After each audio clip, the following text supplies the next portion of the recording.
Right, and we are live. Welcome, Drag the Lake. It's Drag the Lake now, by the way. I've I think I've had you on every version of a podcast I've ever had, but I had me and my bro Pat, who do a lot of these pods together. We had an aha moment, and we're like, hey, maybe rather than having 97 podcasts, what if it was just all in the same thing?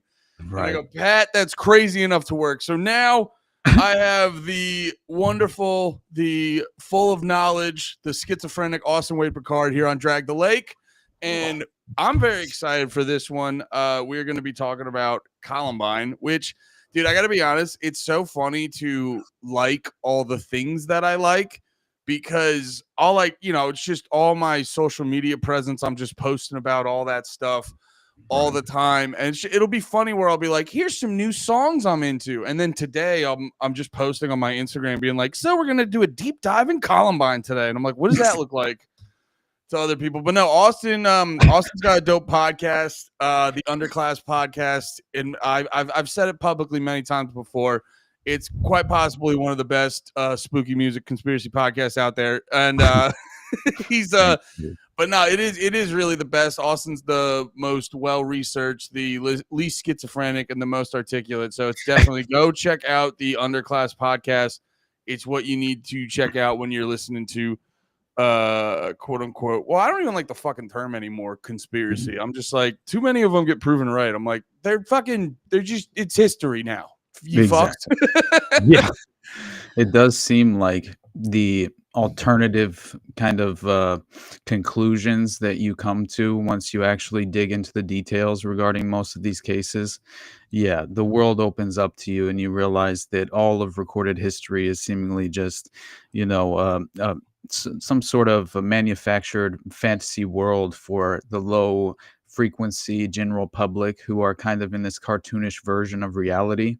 And it's this I not to cut inability. you off immediately. Yeah. I really like low frequency because for the longest time, I wasn't a fan of the term normie. I felt like it Mhm. was like too condescending, but something about low frequency feels nice. Anyway, I'm sorry. Right. No, I agree. I think because it's really we are kind of thrust into this unfortunate position where we're at a disadvantage from the inherently from the beginning, from day one of our life experience. So it takes so much kind of being able to almost recondition yourself from this level of programming that you've been enduring from such an early age, and that is such a difficult prospect for the vast majority of people due to the level of commitment and discipline you have to kind of really walk this fine line and still reflect at every turn to make sure you're not falling into these traps of confirmation bias and things of that nature that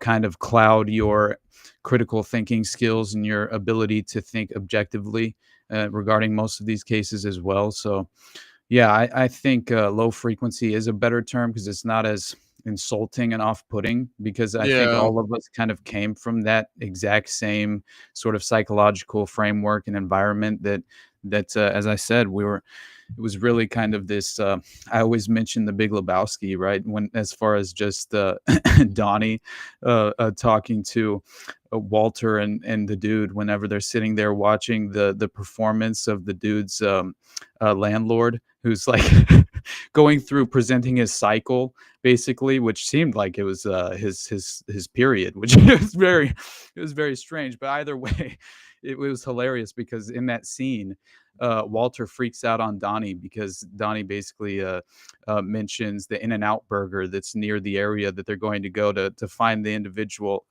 Larry Sellers, who his homework was in the dude's car right after it was stolen. And Yeah, yeah. yeah, and I just always thought it was hilarious because Walter freaks out on him and says, "Donnie, you're like a child who woke up in the middle of a movie theater." And I feel like that's all of us, right? We're Yeah. kind of trying to figure out the plot in the middle of the film, and each and every one of us need to make sure we have this firm understanding of really what seems to be, I guess, what's the term, revisionist history. But in reality, revisionist history seems to be far more accurate in terms Yeah. of the reality we face, this formidable threat that is far more sophisticated than I think we can comprehend, you No, I know? was yeah, I was trying to think of terms the other day, but like they all just sound cringy. It's like I can't find, it's like I feel like I forget if it was oh, who's the dude who's always talking about like monarchy and stuff like that? Yaren, whatever his Oh, name is. yeah. And he thought of the term the cathedral because I think he thought of it, and then Michael Malice like helped popularize it. And I'm Mhm. sure there was a million terms for it, but there's something about when you just hit them with cathedral, you're like, oh yeah, that fucking rips. So Right. I feel like we haven't figured because conspiracy is not fair anymore, especially too. It's like such a loaded term. There's like the above implied you're a stupid fucking idiot who's a piece of shit if you do that. Like, and I was trying to think of like disputed history or something like that. But yes, there does need to that's kind of what it is, Mhm. where there's certain history that we all kind of broadly agree on, but there's just little things here and there that people kind of will sort of dispute. And then there's history where, the quote unquote mainstream goes, it happened this way. And then there's a bunch of dudes like us going, nuh-uh. And that's like, we need a new term for, I don't know, just call it nuh-uh history. But Right. one And of the, go ahead. oh, I was just thinking that if you really the new conspiracy theory term has become the black pill in a certain Mm, way, as far as just I feel like it's far more relevant in terms of the influencer industrial complex as it stands today. And I'm I love realizing that term. I'm very proud of that because I recently just considering Candace Owens and these various prominent figures within this landscape, who I'm very skeptical of, due to various details, Sure. yeah, surrounding their rise to prominence. And and I feel like there are far too many red flags for anyone to just take what they have to say at face value and not be in full karate stance as they present the information. It's very difficult for me, and I feel like I can really pick up on disingenuous behavior and also ego trips. They're kind of disgusting to me, and I think it's Yeah, far. we've talked about that a lot. That was the deeper I got into this community or whatever you want to call it, Mhm.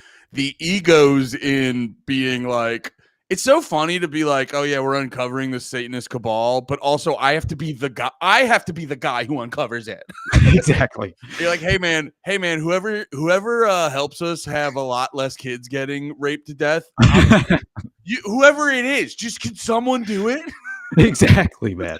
And it's ridiculous though, because just the term conspiracy theorist, if you remember, was manufactured by the CIA during the Warren Commission hearing. Yeah. And that was all due to the level of commitment the CIA and the agency itself was obviously attempting to really control the outcome in every way. And it feels as if you know, ever since honestly, it's very strange to me in terms of the reality behind what the term was meant to achieve, which was to discredit entirely any sort of dissident opinion regarding the Warren Commission report on the JFK assassination. So anyone who would have the audacity to question the official narrative would then de facto become, Yeah. some sort of communist sympathizer that might as well be Lee Harvey Oswald, Well, right? And they basically trained people when someone has a fair to logical question, they've mhm, trained people to go like, well, that's probably the biggest retard I've ever met. And it exactly. like because I've caught it myself a lot of times. Like I'm not sitting here thinking I'm fucking, the I'm not like I understand how I am. I'm not the most convincing guy all the time. I'm not the smartest guy in the fucking room, but I've got fair arguments and like the way people talk to me like they've seen, it's like they're looking. I always joke, people talk to me like they're watching a dog drive a car and they're like they're just like, well, it's clearly something else is going on because there's no way he could be driving the car. Like I swear to God. And I think a That's little of hilarious. that might be my own insecurities, but that's how I feel sometimes when people sort of just roll their eyes at me on certain things, but it is like I feel like people have been in mass trained to go like, oh, that absolutely fair question is actually the dumbest thing I've ever heard in my life. Exactly. And if you kind of refuse to engage in the political theater and kind of subscribe by bending the knee to that of the political puppets that are just actors, kind of leveraging public perception for the benefit of the permanent establishment, ratcheting up, escalating the culture war at every level. I think it's all about, I mean, discord, accelerationist, is really the philosophy behind it, you have this tactic of division that has always been relied upon in that context, and so with the black pill moniker, it really has just become it's kind of like this again, it's this new, I forgot the term for it, but it's the new conspiracy theory term, right? That's being sort of leveraged in this underhanded way that clearly has, in an attempt to discredit anyone who is basically poking holes in the reality of this very well orchestrated pageantry. That is, I think, the most difficult prospect due to the fact that so many people subscribe, let's just say emotionally and ideologically to the personalities in the political kind of paradigm, and that's really just creating smoke and mirrors and basically muddying the waters by design. So you will effectively kind of latch on to these low hanging fruit policy agendas and kind of entrench yourself further in these terrible ideas that don't ever actually address the root cause of anything and the structure of the current power paradigm in any real way. So we continue to facilitate and usher through the dystopian agenda, right, as it's consistently exploited. So that's what I can just see on a day-to-day basis, and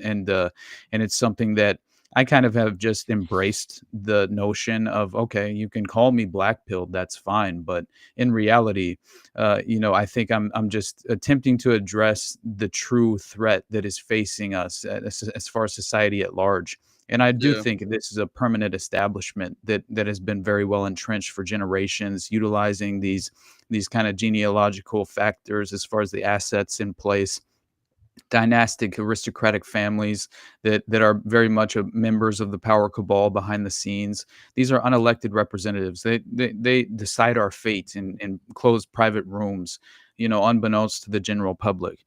And the Donald Trumps of the world go out there and they try to present these dystopian agendas in a way that's packaged enough to manufacture consent, and achieve that sort of subconscious facilitation of said agenda, which is always self-defeating.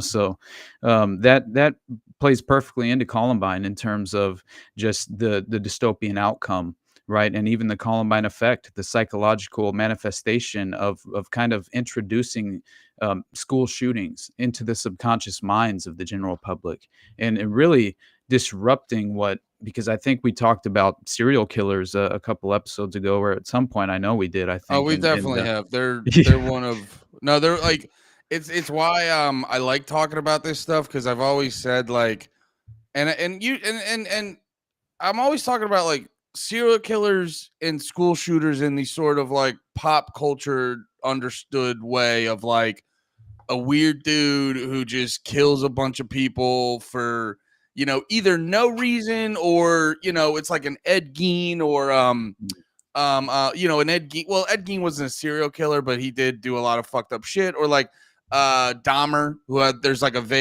not vague, but there's like a sexual nature to it or whatever. right. There's like a lot of there's a lot of knowledge around it, but I think broadly there's not a clear explanation for it. And then, of course, I stumbled upon Program to Kill, and I go, all right, well, you're the only guy giving an explanation kind of for like why this is happening. It is an interesting thing.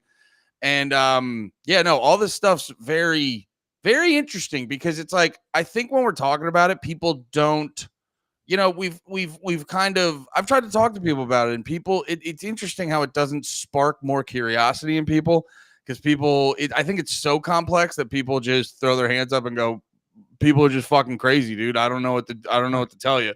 And yeah, I just think there's more to it than just that. It's all very fascinating. And this was the thing too that like besides just I like talking to you in general, but why the Columbine topic was so interesting because I was listening to your episode, and then it's like at the 2 hour mark, I just hear the name David McGowan, and I go, "No, this one too," which Right. I think is an interesting place to start because I like to give people a little bit of the give people a little bit of the end to kind of hook them on the whole conversation in general. So I guess sort of whatever it is is like the like when you did your Columbine episode, were you trying to make sort of a broad statement about the thing, saying this works into Program to Kill, or are you just kind of being like, hey man, this is a bunch of weird shit? Like what's the overall statement you were kind of trying to make with your Columbine episode? Yeah, so I kind of am under the impression that this was a consequence of modern gladio, the strategy of tension, utilizing motion arousing violent false flags, which doesn't mean that people weren't effectively killed, obviously, in a false flag, but if it wasn't sort of operationally speaking, achieved in that way, then yeah, it very much seems to be a layered operation that had multiple kill teams that were present that very day. And I think there's even surveillance camera footage overhead that shows one of the SWAT teams, which not necessarily under the impression that they were all members of the SWAT unit, but still they're blindly firing into the cafeteria after the shooters were allegedly killed and had killed themselves, of course, is the official narrative. But that's very, I'm very skeptical on that as well. But I will say that it feels as if this was very much a green light go operation to effectively achieve this kind of one. There's always this long-standing policy of an attempt to kind of encourage the American public to essentially engage in the manufacturing of consent to really uh, essentially support landmark gun legislation to effectively disarm themselves, right? And I think that is always a part of the play. But then also, I believe that Columbine, as the school itself, is potentially a longstanding operational sort of clandestine hub where that they can kind of leverage whenever they see fit. And I believe that that is in regard to the intelligence footprint in the area of Littleton itself. And I think there's so many other geographical hubs where you have this kind of safe community in a way play out, where instead of a safe house for CIA operatives, you have an entire community with individuals from the intelligence apparatus who have retired into this community and effectively are still working on behalf of the intelligence, as far as the military industrial complex, which is definitely a part of Littleton itself. Obviously, Lockheed and Martin, they had developed this major. Essentially, it's very interesting to see how long-standing. I believe it was in the 50s when they first sort of gained this major footprint in the area geographically that is Littleton. But I kind of described it. I think it was an individual by the name of. It was when I was watching Bill Cooper, but then I also discovered this guy Chris Graves, who was he did an Oh, interview with I've Charlie heard that Robinson. guy. Who is that? Yeah, I don't know too much about him other than when I heard him on this interview with Charlie Robinson. I don't know, a couple years ago. He actually covered Columbine in that episode, and he described it as Littleton effectively being, as far as the town itself, a safe community instead of a CIA safe house. The entire town of Littleton was effectively acting as a safe community. So this would make sense why you have FEMA communication vans on the ground, the at least almost instantly in terms of running the communications between law enforcement as they responded allegedly to the shooting. You have a lieutenant. I believe, lieutenant colonel, some ridiculous. I'll pull his name in a moment because he was actually in charge of the communications on the ground as well. So you have this military presence that's effectively there at Columbine during the response, and that's not at all status quo or in any real way. This was definitely an extraordinary circumstance, and so I just find it kind of, I don't know, important to at least understand that the town itself, I believe it was, there were around 35,000 actual citizens in the town of Littleton, and I believe over 10,000 were employed with Lockheed Martin. So that in itself is a fascinating Wait. statistic, right? Okay. All right. That's a good place to take a little pause. Right. Okay. So Littleton. Wait. What state was this in again? So this is Colorado, right? Okay. And Littleton, Colorado is essentially where the Columbine High School is located, and I believe that this really applied to the surrounding area as well. El Paso County is caught up in this. There are a few other jurisdictions that seem to have been involved in the investigation, as far as like local investigators who were interviewing witnesses and individuals who were affiliated with the Trenchcoat Mafia and were providing statements on the record about Eric and Dylan, who Eric Okay. Harris and Dylan Klebold obviously were the two disaffected teenagers who allegedly committed this shooting as sole perpetrators. And according to Gus Van Sant, very gay. Very good, yeah. Yeah, we talked about that through direct message because I saw you put out the episode, and it's the Mhm, funniest part. If you guys never seen a Gus Van Zant's movie Elephant, which is basically directly about Columbine, just for no mhm. reason, just makes them make out in the beginning of it. He's just like, so yeah, this horrific school shooting happened. Also, they're gay boys. You're like, all right, man. I don't know. I mean, I'm not gonna tell you how to make movies, but that just seems like a weird, Right. just weird. But okay, so let's go back to this town. So they're in Little. What was it? Littleton. Littleton, Colorado. And Yeah. you said there's 30,000 people in it. It's nuts because, if you look at it, I believe it was, as far as just going through the history of what Littleton seemed to represent, and it looks as if it was potentially a geographical asset as some sort of Defense Department hub for covert domestic intelligence operations, and so it looks like the entire town was strategically oversaturated with compromised assets and spooks from even the coroner to the police chief to investigating officers, as I had mentioned, who were helping in the cover up as far as just facilitating it. And Now you said there was like 10,000 people who work for yeah, Lockheed Martin. Was there like a Lockheed Martin facility here though? yes, yeah, Okay. there was an intercontinental missile factory in a secluded canyon in Littleton that the Pentagon ordered for construction in the late 1950s to allegedly combat the Soviet threat, right, in some sort of way, which is always the Gladio playbook for as far as their justification. That was the reason for the stay behind networks post World War II. It was essentially to combat the formidable Soviet threat looming large, you know, and so it's very interesting to see that, yeah, 35,000. So it looks like we're it was only 35,000 citizens in Littleton, but it was 10,000 employees were manned, as far as or were tasked with building these unmanned rockets and satellites for telecommunications and space exploration, as well as classified military projects. So it Okay. looks like, yeah, instantly you have the classified project connection, which I think is very interesting, and it effectively indicates Littleton as a company town of Lockheed Martin. And so you have all of these projects under the purview of the National Reconnaissance Office. Now that's important because I feel like so many domestic operations are sort of in this, at least historically. There was always a naval intelligence factor, seemingly back in let's say the JFK Watergate days, right?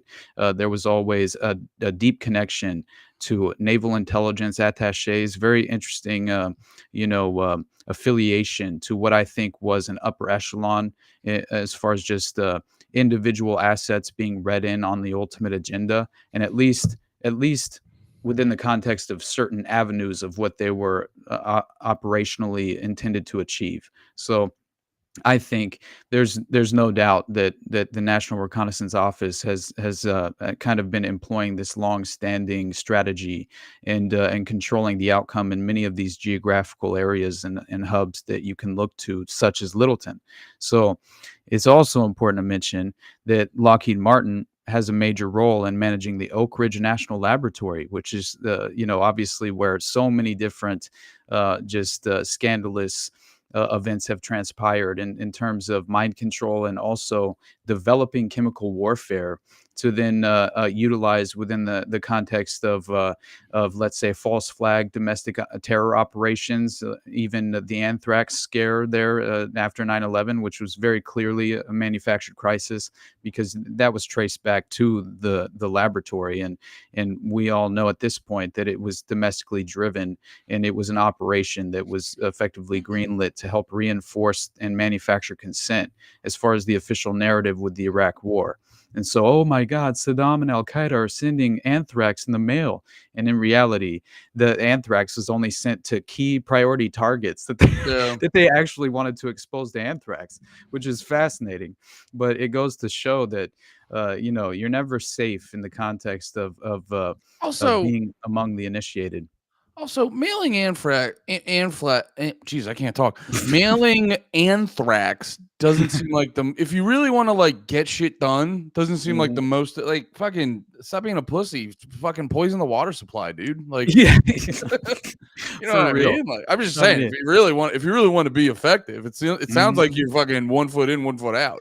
Oh man, Uh, they used to have far more effective strategies, but I feel like they employed more often. But maybe now I think that they've sophisticated these methods to such an extent that the anthrax scare was really much more of a propagandistic tool that they were feels like it, hoping. yeah. Yeah, they were hoping would really kind of leverage the average United States citizen into effectively supporting these policies, really, and also continuing to escalate that feeling of psychological fear that they hope to ratchet up at all times. So you're always in this state of heightened state of emotional just if you're in a heightened emotional state, then you already have lost your ability to critically think through anything. So that in itself is sort of a victory.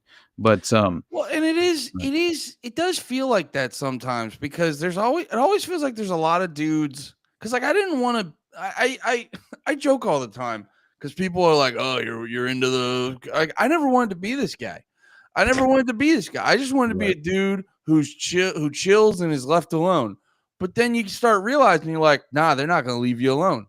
And like no, it really does, it does feel like there's always there's like these um, it's one of my favorite things I've heard Tripoli say. Like he says there's like a predator class. And it yeah, does feel like there's just a type of human being, like because you experience this in normal life. They're not like whether it's the elites or just normal people. There's a type of person who's just like they look around and they see people chilling and they're just like, well, we can't have this. right. And it does seem like there's a group of people that are just trying to like low level fuck your day up like that and shit like that. So I don't know. That's No why that doubt. stuff kind of registers to me and it makes sense to a degree. Oh yeah, and consider the aspect of just as far as the timing of Columbine, the date itself, right? It was basically Hitler's birthday, anniversary of Waco and OKC, Mm. right? So this is an effective date that What would help kind of implement that very psychological manifestation of the Columbine effect phenomena. what year was it again? 1999. Oh, yeah, yeah, yeah. It was later than I realized. Okay, Hmm. so let's get back to this town because Yeah. I do want to get I didn't even think about it. See, that's why I like talking to you because it's like I didn't even think about it from this perspective on like zooming out like this. Hmm. Um, but like, okay, so 10,000 people work for Lockheed Martin, but there is a a facility there. So it's like that's why, but you said outside of just that, there was like a lot of CIA agents and connections. Like, let's get into that a little bit because that sounds super interesting. I think the way that that really presents itself is through the Sedalia, Colorado complex that is, I believe, 14 miles from Littleton, and so it's around 21-minute drive or something to that effect. And this is the hub, the strategic headquarters of the what is known as the I believe the White Eagle Underground, because it's strange. I get there are like three different versions of this organization that all kind of feed into each other. One being the White Eagle Lodge is sort of the origin story of what became the Brotherhood of the White Temple, which is effectively facilitating the White Eagle Underground, which is the overall umbrella network. So it's very interesting to I had no idea, buddy, what I was just going Yeah, to stumble onto. And this is another thing whenever I covered these subjects, I try to go in with yes, I have some sort of kind of preconceived notion of what I think potentially happened, but in no way am I going in to effectively achieve that as the avenue of the alternative theory that I'm presenting, right? Because yeah, I'm really trying to be far more open minded whenever I discuss any of this and see where it leads me. And that's as far as just my research regarding the subject. So I had no idea that there was going to be this direct connection to the Star Chamber and the White Eagle Underground and these very what looked to be these white supremacist Aryan ideological organizations of neo Nazis essentially who are deeply entrenched and in league with that of the Trenchcoat Mafia, which have all of these various factions in the area, the local area of Colorado and Denver as well, and they all have various names, some of which apparently the Trenchcoat Mafia faction in Littleton were far more interested in violence at being a sort of solution that they would pursue. So let's talk about the wait. Let's talk I want to talk about the sorry, it's just so many. You're good, buddy.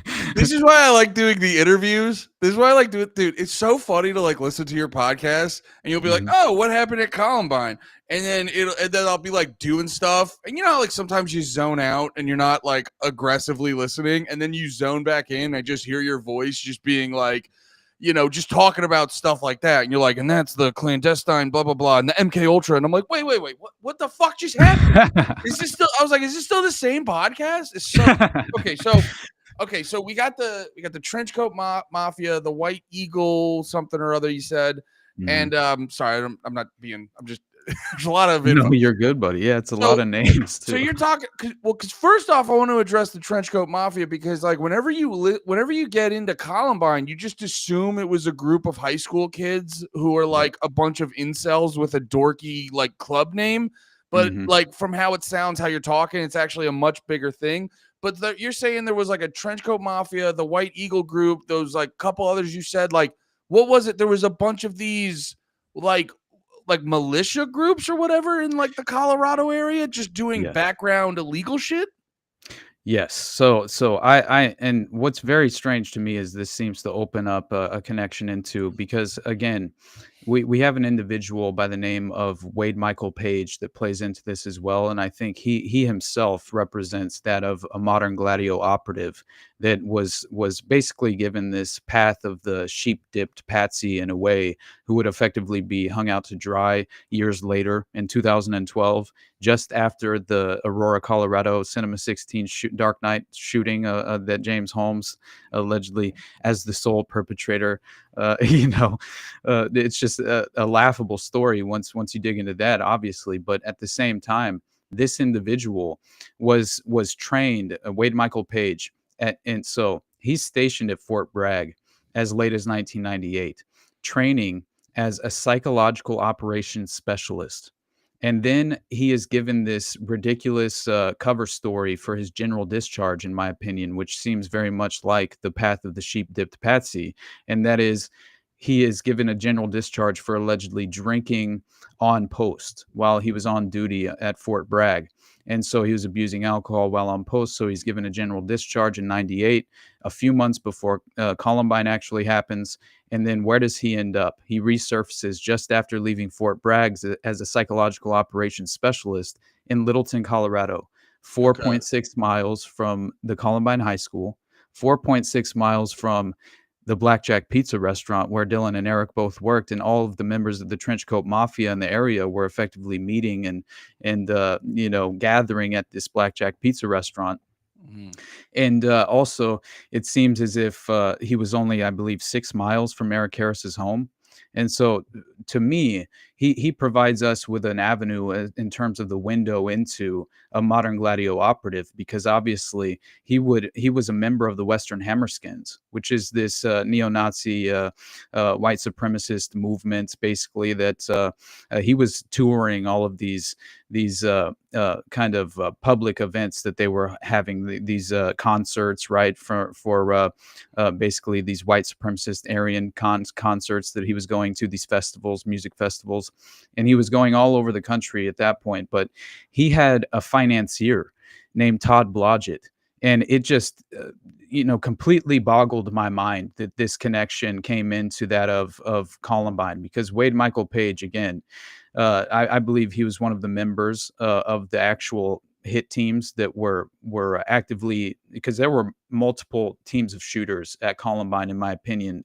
As far as so many of the witness accounts claim, there were up to a dozen shooters. Right. There Uh, was actual various eyewitness accounts saying there was like multiple people shooting in the school. exactly, and it's crazy to me because we were we were talking about just the Littleton connection there, obviously, because I think it's very interesting just to mention the fact that there was a prior there was this individual by the name of Carl Raschke, right, who was he himself was a professor at Denver University and specialized in teenage cults.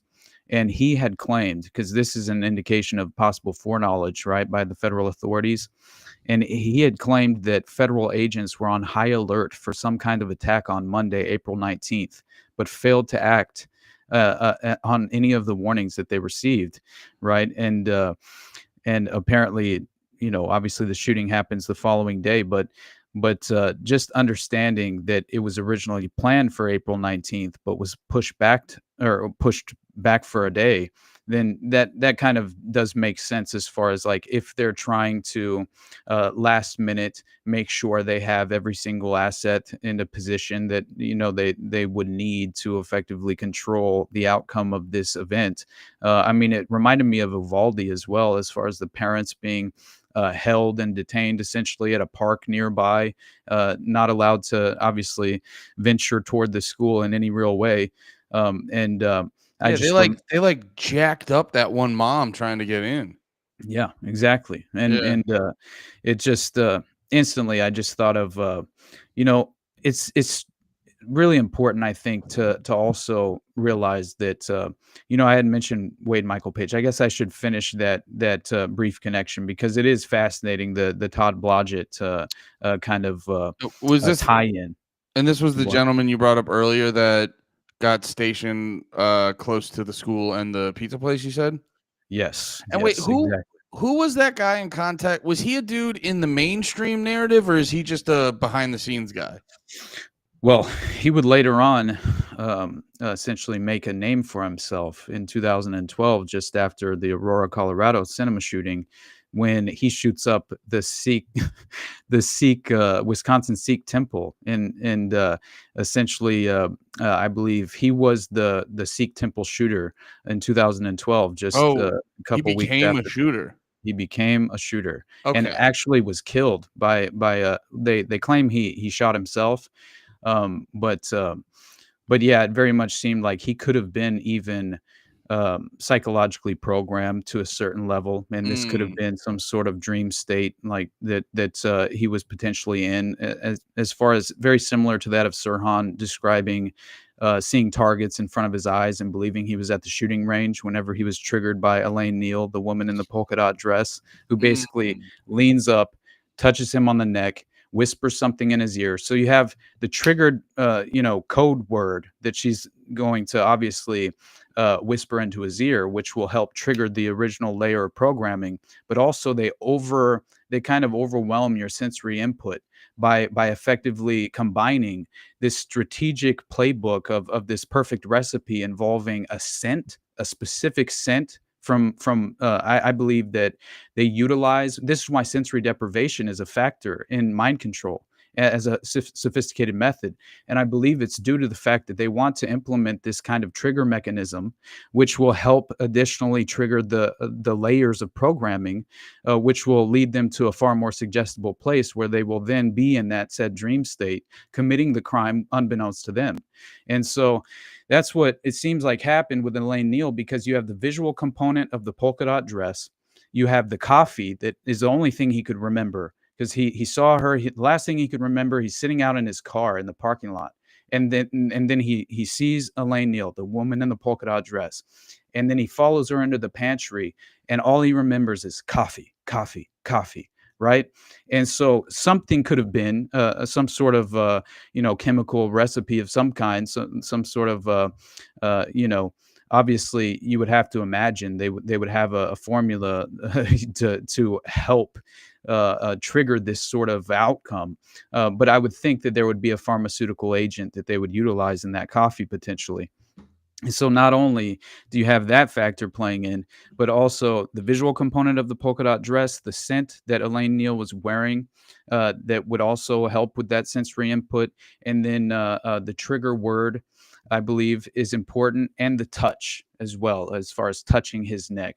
I think all of those things will help trigger this individual who has long been placed into these hypnotic trances and in this dissociative state, and it's subliminally programmed through all of these various methods. So that's what seems like happened, and in every way, I would definitely believe that Wade Michael Page could have had prior, as far as just being at Fort Bragg and being trained as a psychological operations specialist.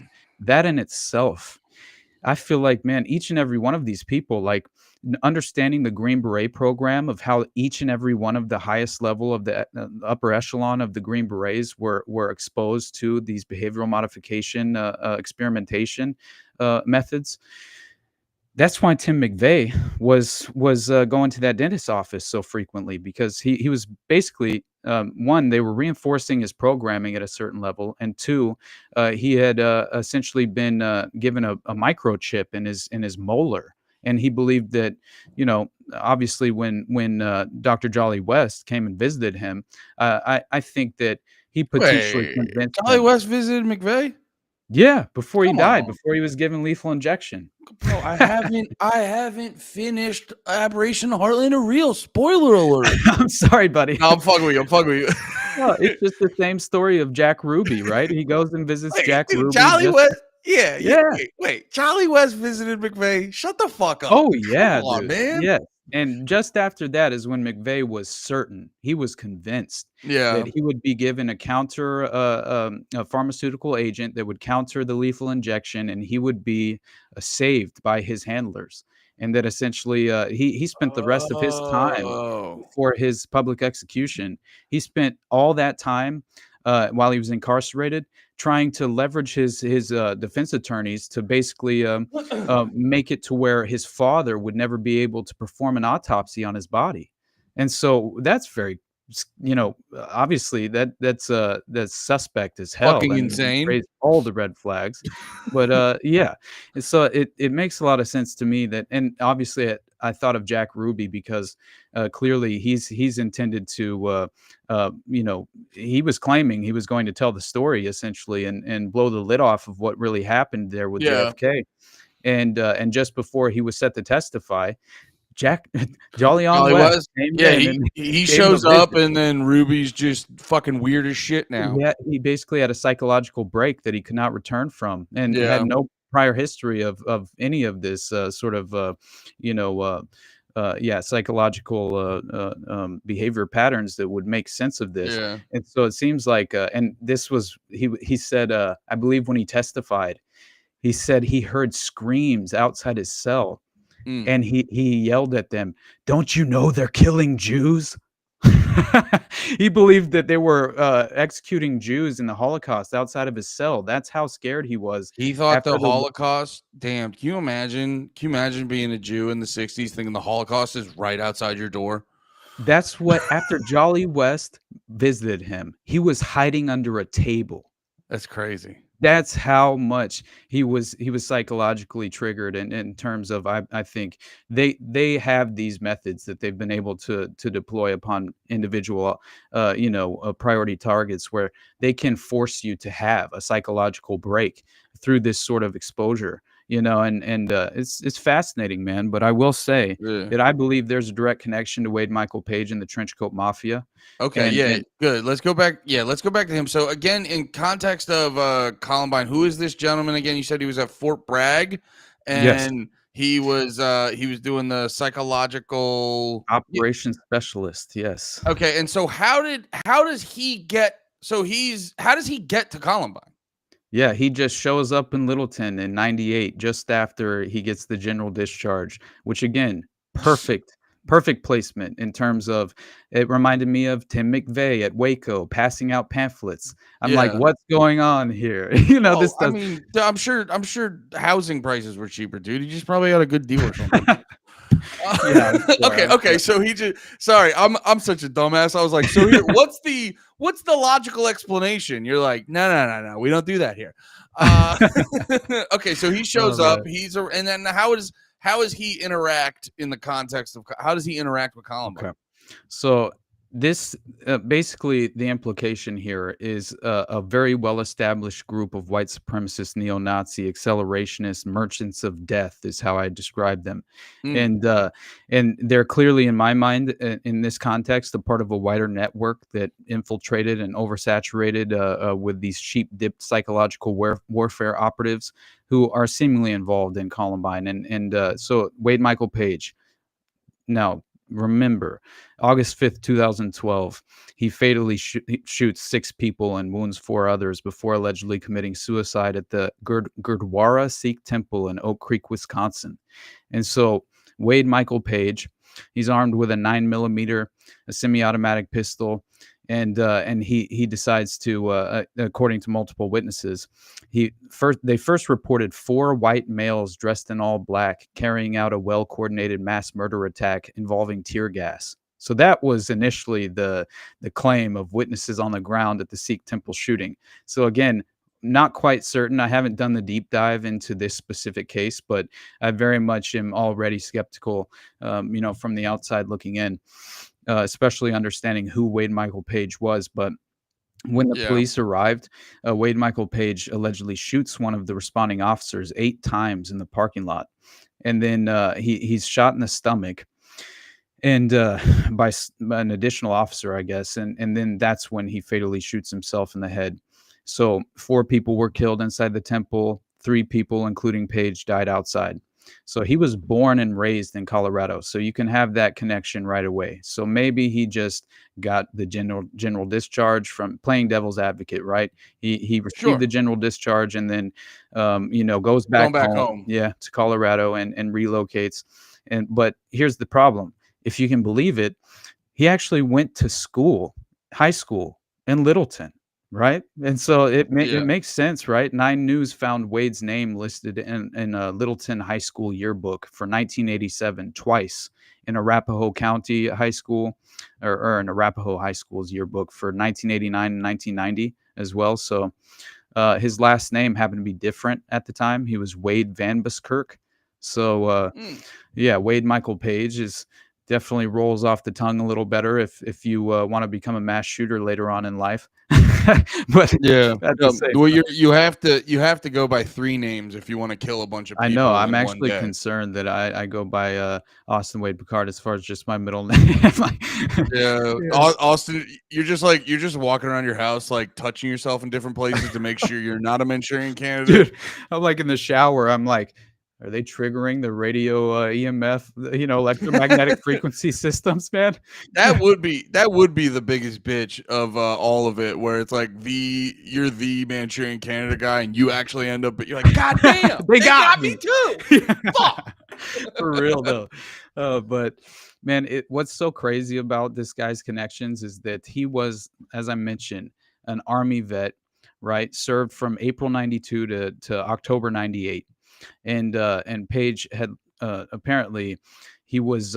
This is very strange, by the way, because you have his ASVAB test. He scored like extraordinarily high, right? And I believe that the ASVAB test in itself was a product of MK Ultra because it was Sidney Gottlieb's protege who actually designed this test, and I think that it effectively would help with, let's just say, identifying the perfect character profile that would, just lend, just let's just say, if you fit this perfect character profile, then obviously you would be on the short list for kind of being tapped into an upper echelon of domestic Yeah, operations in a clandestine, covert way. it's It's the it's same. like when you're in yeah, it's like when you're in fifth grade and the basketball coach sees the fucking 7 foot tall fifth grader. They're like, Yeah, well, that guy's playing basketball. exactly. Yeah, it's like when fucking I don't know if you ever like the Pam Anderson story. She was just hot at a hockey game, and they're like, do you want to be a model for yeah, people see you and go, oh, this first person's perfect for this. Exactly. And so they claim that the ultimate purpose of this personality assessment system was to describe traits and predict behavior for MK Ultra mind control and military intelligence purposes. So take the ASFAB, which all of us are forced to do in the context of public school, at least where I grew up. I had to take the ASFAB, which is very strange. And Wait, we all had to take that? I did, but I grew up, in Northwest Arkansas in the Bible Belt, so that definitely could have been a different policy, but I definitely remember that essentially I wasn't given an option, and, Yeah. yeah, it's very strange. They had like uh, some sort of a day that they isolated for this purpose. It was very strange, but Oh anyway, shit. so the score for psychological operations specialist is higher than a US military counterintelligence applicant. So it looks like he was definitely among this exclusive group. Again, reminds me of Tim McVeigh, who describes the sheep dip story to his sister, right, and explains that among this group of Green Berets, he was called out by his essentially his social security number, and some of the more exclusive individuals who did score extraordinarily high were also kind of isolated and tapped to become a part of some sort of clandestine domestic operation that they had, I guess, qualified for in this context. So that is when I believe he kind of was tapped to infiltrate the right wing militia groups and things of that nature, which is another huge, obviously understanding PatCon as a clandestine operation itself to undermine those militia organizations that were Yeah. actually grassroots at the time. So it makes sense, but yeah, No, dude, I never forget those. It's every time the Libertarian Party does the gayest shit in the world, I go, it's just the government infiltrating it. That's why it's not us, it's the government. exactly. Dude, what's Yeah. hilarious is I actually, the other day, I was just kind of, I don't know, growing more and more frustrated with the infighting and seeing, it's just like, it feels to me Yeah. like there's so many unnecessary disputes that happen, and conflict. It's like, yeah, it's just focusing on gay little squabbles Yeah. and whoever wants to be the man and not, ignoring the bigger And picture. in no way is it appealing to the outside, individual who is not at all affiliated or understands any of the philosophy or principles, and Oh, dude, the recent infighting, I was like, I didn't know you guys could make us look like bigger fucking dorks. exactly, man. I'm like, Like, I didn't know. what are we It's doing? crazy. Wasting our Yeah. time, and Also, if you're gonna if the I always make this statement, libertarians know they completely understand the free market until it's time to look in the fucking mirror. And exactly. it's like I'll just say this plain and clear. If you're mad that someone isn't you think you're better at messaging than them, just be better at it then. Yeah, exactly. Like you don't need to make a 3-hour video about why you don't like them. You just have to Mhm. just be better than them. Exactly. Yeah, the takedowns they're so strange to me, and again, I feel like some of it is ego driven, in a way. Yeah, 1000%. but I will say that I was proud of myself. I wish it was actually on the show that I said this, because after Already Dead, like, a couple weeks ago, I was talking to Jacob, and I was just like, Hey, the perfect example of what happens when you utilize the state as a tool to legitimately accomplish some sort of positive change in the system itself. You ultimately elect a gay man to represent your moral values. I was just like, that's who's running the Libertarian Party now, right? Yeah, Is a legitimate gay man, which is just like hilarious to me that you know, it clearly points to that very notion of infiltration. And I mean, who was the individual? Was it Sarwalk? I'm trying to remember now who ran the LP for a little while and was obviously a tool of the Clinton Foundation and had these ties back to obviously the Clinton administration and was clearly there to disrupt the message of that of the Libertarian Party and also yeah. harm the credibility and the appeal. And so, in every way, I view engaging in the system itself to effectively achieve change is really just you're missing the boat philosophically in Well, my mind. well, I think, yeah, and I think if you do engage, because it's hard not to, Yeah, I think it's like it's useful to try to undermine it as much as possible. definitely. Because I think I always go. It's why I give Alex Jones prop because I actually do think Infowars is probably one of the best show titles Oh, I because it love is it. kind of that. Mhm. It is kind of that because it's like people be, it's the more you learn, you start to realize like if you just because I think I noticed it like when COVID happened and they were like, you guys have to do this, and then a lot of religious organizations were like, yeah, you're not bigger than God, so no. Right. And it is a thing of like once you solidify a belief in you, it's like no policy can really, nothing more than like the threat of physical violence can like sort of get in the way of that. Exactly. And so it is a thing of like once you get people sort of locked in on a fucking thing, then that's when I feel like you can really put forth change. So that's why I'm a big fan of undermining legitimacy Yeah. in things that aren't legitimate, in my opinion. Absolutely. And I definitely I would say I'm very disillusioned by the political process, and I believe that the institutions have been entirely compromised and corrupt from their infancy, from day one.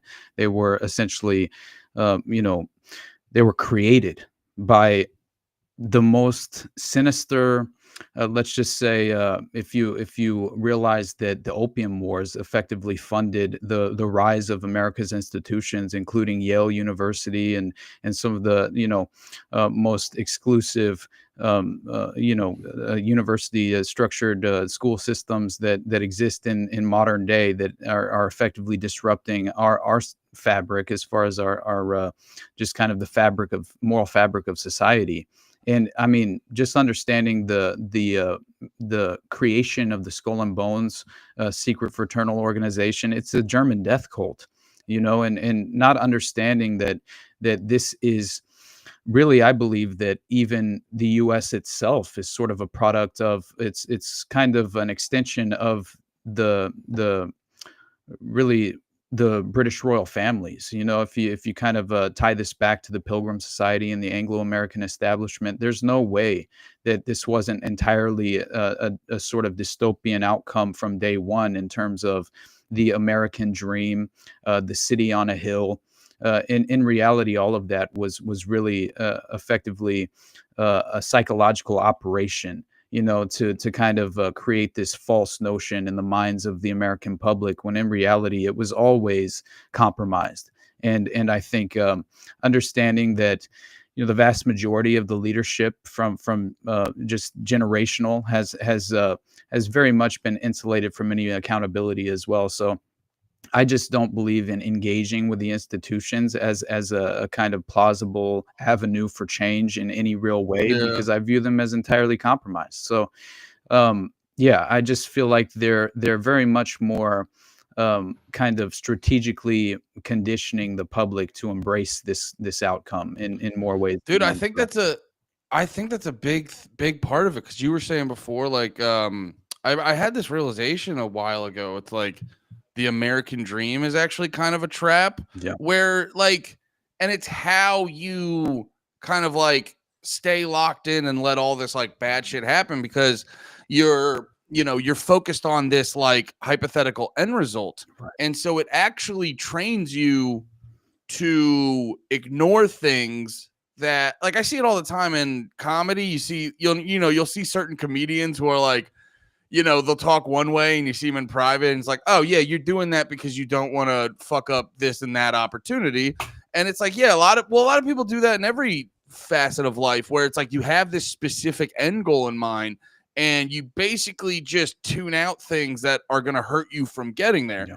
Which, and it's kind of funny, man, because it's like it's making me have like a whole different perspective on life, but it's also making me like understand people more, where it's like, oh yeah, this is why you kind of let some shit just slide, sort of like philosophically, because it is like, you're promised this thing in American society when you're younger, and it's like you feel like you don't get that if you acknowledge certain aspects of reality and shit. And yeah, it's like there needs to be this whole sort of, I don't know, man, psychological or philosophical fucking shift in everyone, where I forget what fucking movie it was, but it's that one movie where the dude's putting on the glasses and it's like, oh, everyone's a zombie. Oh, but like yes. literally, I always forget what that one's called.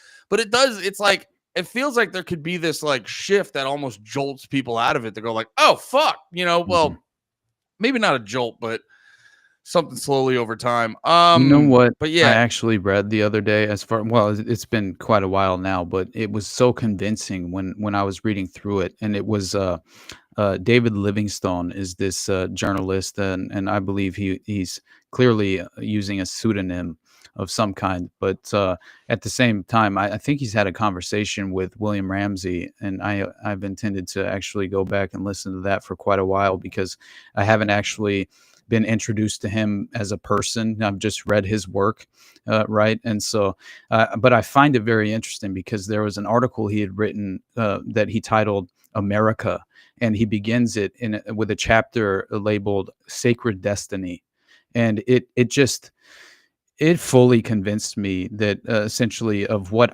in a way, it just reinforced something that I already sort of felt to be true, and basically that was that.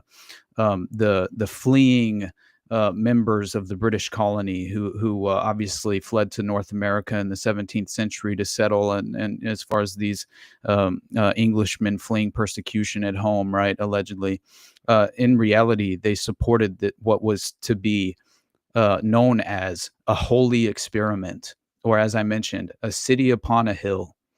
And this success would prove that God's plan could be successfully realized in the American wilderness.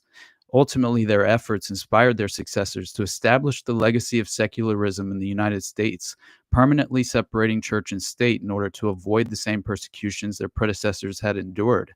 In reality, the founding of America was a Rosicrucian mission, inspired by Campanelli's City of the Sun and Francis Bacon's New Atlantis, to set up a haven where they would be free to practice their heretical views. To understand the Masonic perspective of this history, Manly P. Hall in The Secret Destiny of America explained, Bacon quickly realized that here in the New World was the proper environment for the accomplishment of his great dream, the establishment of the philosophic empire. It must be remembered that Bacon did not play a lone hand. He was the head of a secret society, including in its membership the most brilliant intellectuals of his day. All these men were bound together by a common oath to labor in the cause of a world democracy. Bacon's Society of the Unknown Philosophers included men of high rank and broad influence, and together with Bacon, they devised the colonization scheme. As explained by Pike, the goal of Freemasonry is to fulfill the end times prophecies of the Book of Revelation. That mission, according to occultists like Manly P. Hall, is the fulfillment of a universal plan. It is also known as the Great Work, an alchemical term for the process of working with the prima materia to create the philosopher's stone. It has been used to describe personal and spiritual transmutation in the Hermetic tradition, believed to have been preserved over the centuries by the predecessors of Freemasonry, the Templar Knights, and the Rosicrucians. It is interpreted from the esoteric teachings of the Jewish mystical tradition of the Kabbalah, according to which this fulfillment will come from a resolution of all opposites. leading to order out of chaos. The Masonic dictum.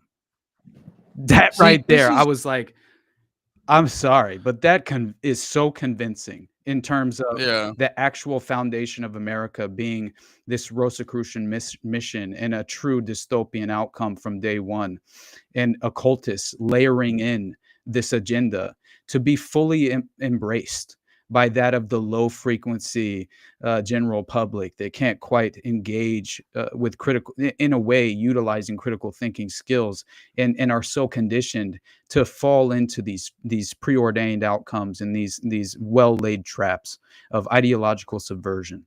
So if you subscribe to these long standing ideological prisons, then you've been had. You've been conditioned to legitimately facilitate the dystopian outcome that will become this sort of international framework. And you can call it what you want, but the New World Order is it just seems far more credible than ever. And just seeing so many different usual suspects legitimately use the terminology, it's impossible to dismiss. And so I get the conspiratorial nature of the term New World Order, and people feeling like they should almost distance themselves from that, in a way. But I kind of refuse to do that at this point, because it's all that I see is this Yeah. long-standing agenda being facilitated at every level, and utilizing the demoralization process of these extraordinary news cycles to help manufacture consent for that very preordained outcome. So I believe this was the colonization It does. scheme.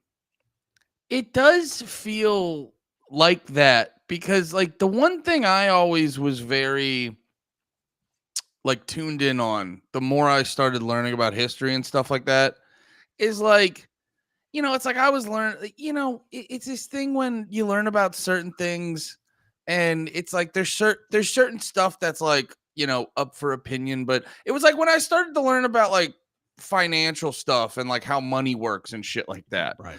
And you start seeing how, they just so crazily will just be like printing up money and going haphazardly, and how they just throw the way, it's like the way they throw caution to the wind. And you're like, okay, you guys know, like, how to do this right to a degree. You know what I mean? Like, Mhm. how to do it right to a degree. And it's like, there's just been so much history of like, well, yeah, just don't do that. Like, it's like almost the thing of like, yeah, just don't do that thing again over and over again. And you're like, because I was trying to talk to someone about this. I was just like, I get fascinated with the fact that like nothing gets better. And I want to be clear, because so, first off, whenever you go nothing gets better, someone will be like, hey man, we got like fucking, you can watch fucking YouTube in your pocket like that. And you're like, no, I know technology's better. Like, Yeah, you know what I exactly. mean? Mhm. I'm just saying it's like the age old, like fucking, Dave Smith made a great point one time where he's like, you just would think at one point people would like just stop bombing the absolute fuck out of each other. Right. Because it's like, I remember I got to a point learning about war and world history where I'm like, dude, there's so many conflicts that would be avoided if people just had a conversation about it. Mhm. And you're like, it's shocking that like it's shocking that they wouldn't just not immediately go to mass murder on things. And and it's why I am more open to the secret societies and stuff, where it's like, it does feel like there's this force out there constantly pushing it towards a direction of chaos. Yeah. And it's, again, as a dude who likes to chill, it's exhausting, guys. You know what? I'll meet you guys halfway, just a little less. Exactly. Just do a little, you know what I mean? A little less. Mhm. Like, it is funny too. It's also very revealing how greedy they all are. Like all the higher up people who make everything fucking a nightmare. Mhm. Is because like 9/11 was the perfect example. When 9/11 happens and everyone goes like, what's that about? What they mad about? And it's like, it's real proof that it's like, brother, if everyone's quality of life is good, Mhm. you can do a lot and they won't say shit. Exactly. And it's like, brother, you just gotta make gas and groceries a little bit cheaper and not make if someone has a cough, it costs $20,000 fucking dollars. Right. If you just did that, so many people would shut the fuck up. Mhm. It's mind up. Anyway, Oh yeah. we got really far away from Columbine. Yeah, I my really bad, want to buddy. go. No. This was very interesting. What was the dude's name again? David Livingston? David Livingstone. Yeah. Livingstone. I Mhm. really want to. I wrote his name down. I want to check that dude out. That art. You said the article's just called America. Yes, and I'm gonna check. it's fascinating. Honestly, you can go through his archive. Is really one of my favorite sources in terms of he's covered a lot of the background of the genealogical connections to that of many of these individual perpetrators involved in the true power paradigm that plays out in all of these clandestine ways. He really provides a direct window into their connections, and in every Yeah. way seems credible. And especially, he's the one who wrote the article called Discordia as well, which covers a lot of Carrie Thornley, who created Discordianism, a New Age esoteric occultite organization, and basically was one of the impersonators of Oswald, and that was running domestic clandestine operations on behalf of the CIA with Oswald in Louisiana there, and it's very strange because he's the one who wrote the Idle Warriors, which effectively predicted the exact same kind of path that Oswald would take as far as allegedly defecting to the Soviet Union as a disgruntled Marine, and then coming back to the States in some sort of Soviet plot to assassinate the U.S. president. All of that was written by Carrie Thornley, who was stationed with him at the El Toro military base, right? And he knew Oswald personally, and according to Jim Garrison, who investigated it, he alleged that Carrie Thornley was the impersonator in Louisiana who potentially went to even the Mexican embassy or the Russian embassy in Mexico City, which is very interesting as far as all of the impersonators of Oswald at that point. And then he later on even claims that he was a part of, so he claims he was the half brother of Lee Harvey Oswald, and that they were both products of a Nazi breeding experiment to create Manchurian candidates. And that fits as far as I'm concerned. Admiral Karl Donitz is allegedly Lee Harvey Oswald's father, who briefly replaced Hitler after his fall, after post-World War II, which is very strange. But it turns out there's quite a likeness if you put the two of them together, as far as Lee Harvey Oswald and Admiral Karl Donitz, because it looks as if he could potentially be his child. So if that's the case, especially not as much as we know about Lee Harvey Oswald's father, yeah, it makes a lot more sense that this would effectively be the avenue of kind of creating, not only having breeding experiments well in place, but also having these well-established avenues to effectively procure undocumented children for these experimentations, and then also just for avenues of clandestine operational value. And so that alone makes sense, would help distance the family from the outcome, because that's another thing, is if you're essentially a test tube baby, right, in a breeding experiment, then the parents aren't going to be too bogged down in the ultimate sacrifice that you will inevitably right, be forced into, as far as your own personal path in terms of Lee Harvey Oswald and Carrie Thornley. But either way, it's hard to dismiss just due to the level of reality. I mean, a Nazi breeding experiment appears in Columbine, which is insane, and it connects directly back to the Star Chamber, the White Eagle Underground, the Brotherhood of the White. I mean, that's gotta be the weirdest 6 degrees of separation I've ever heard in my life. Austin, this is why I like talking to you, Austin, because every time I talk to you, I go, "Oh, I've never heard that sentence before." Oh, man. You always just say it, and I'm like, "All right, well, that's 10 more things I gotta Google now." Okay, so damn, and this is why you're a fucking pro. It's the way you brought that back to Columbine. Thank you, buddy. No, Hey, that's all. I'm not trying to down, but all that stuff's incredibly fascinating. Right. But yeah, no. So okay, that's great. Nazi breeding experiment was involved in Columbine. well, Anyway, first, do you the mind floor is if I yours. go take a piss real quick and I'll be right back?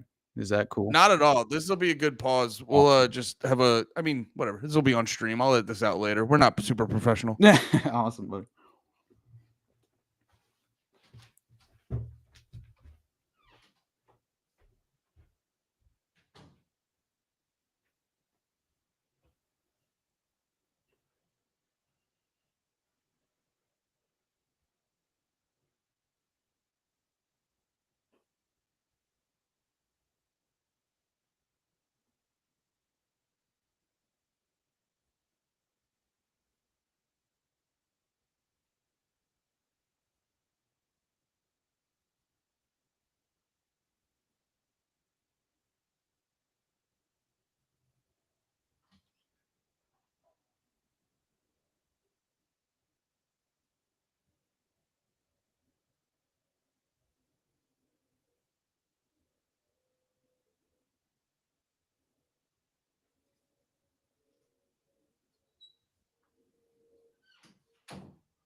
All right.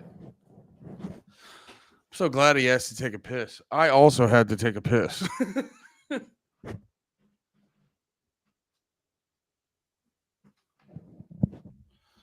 Huh.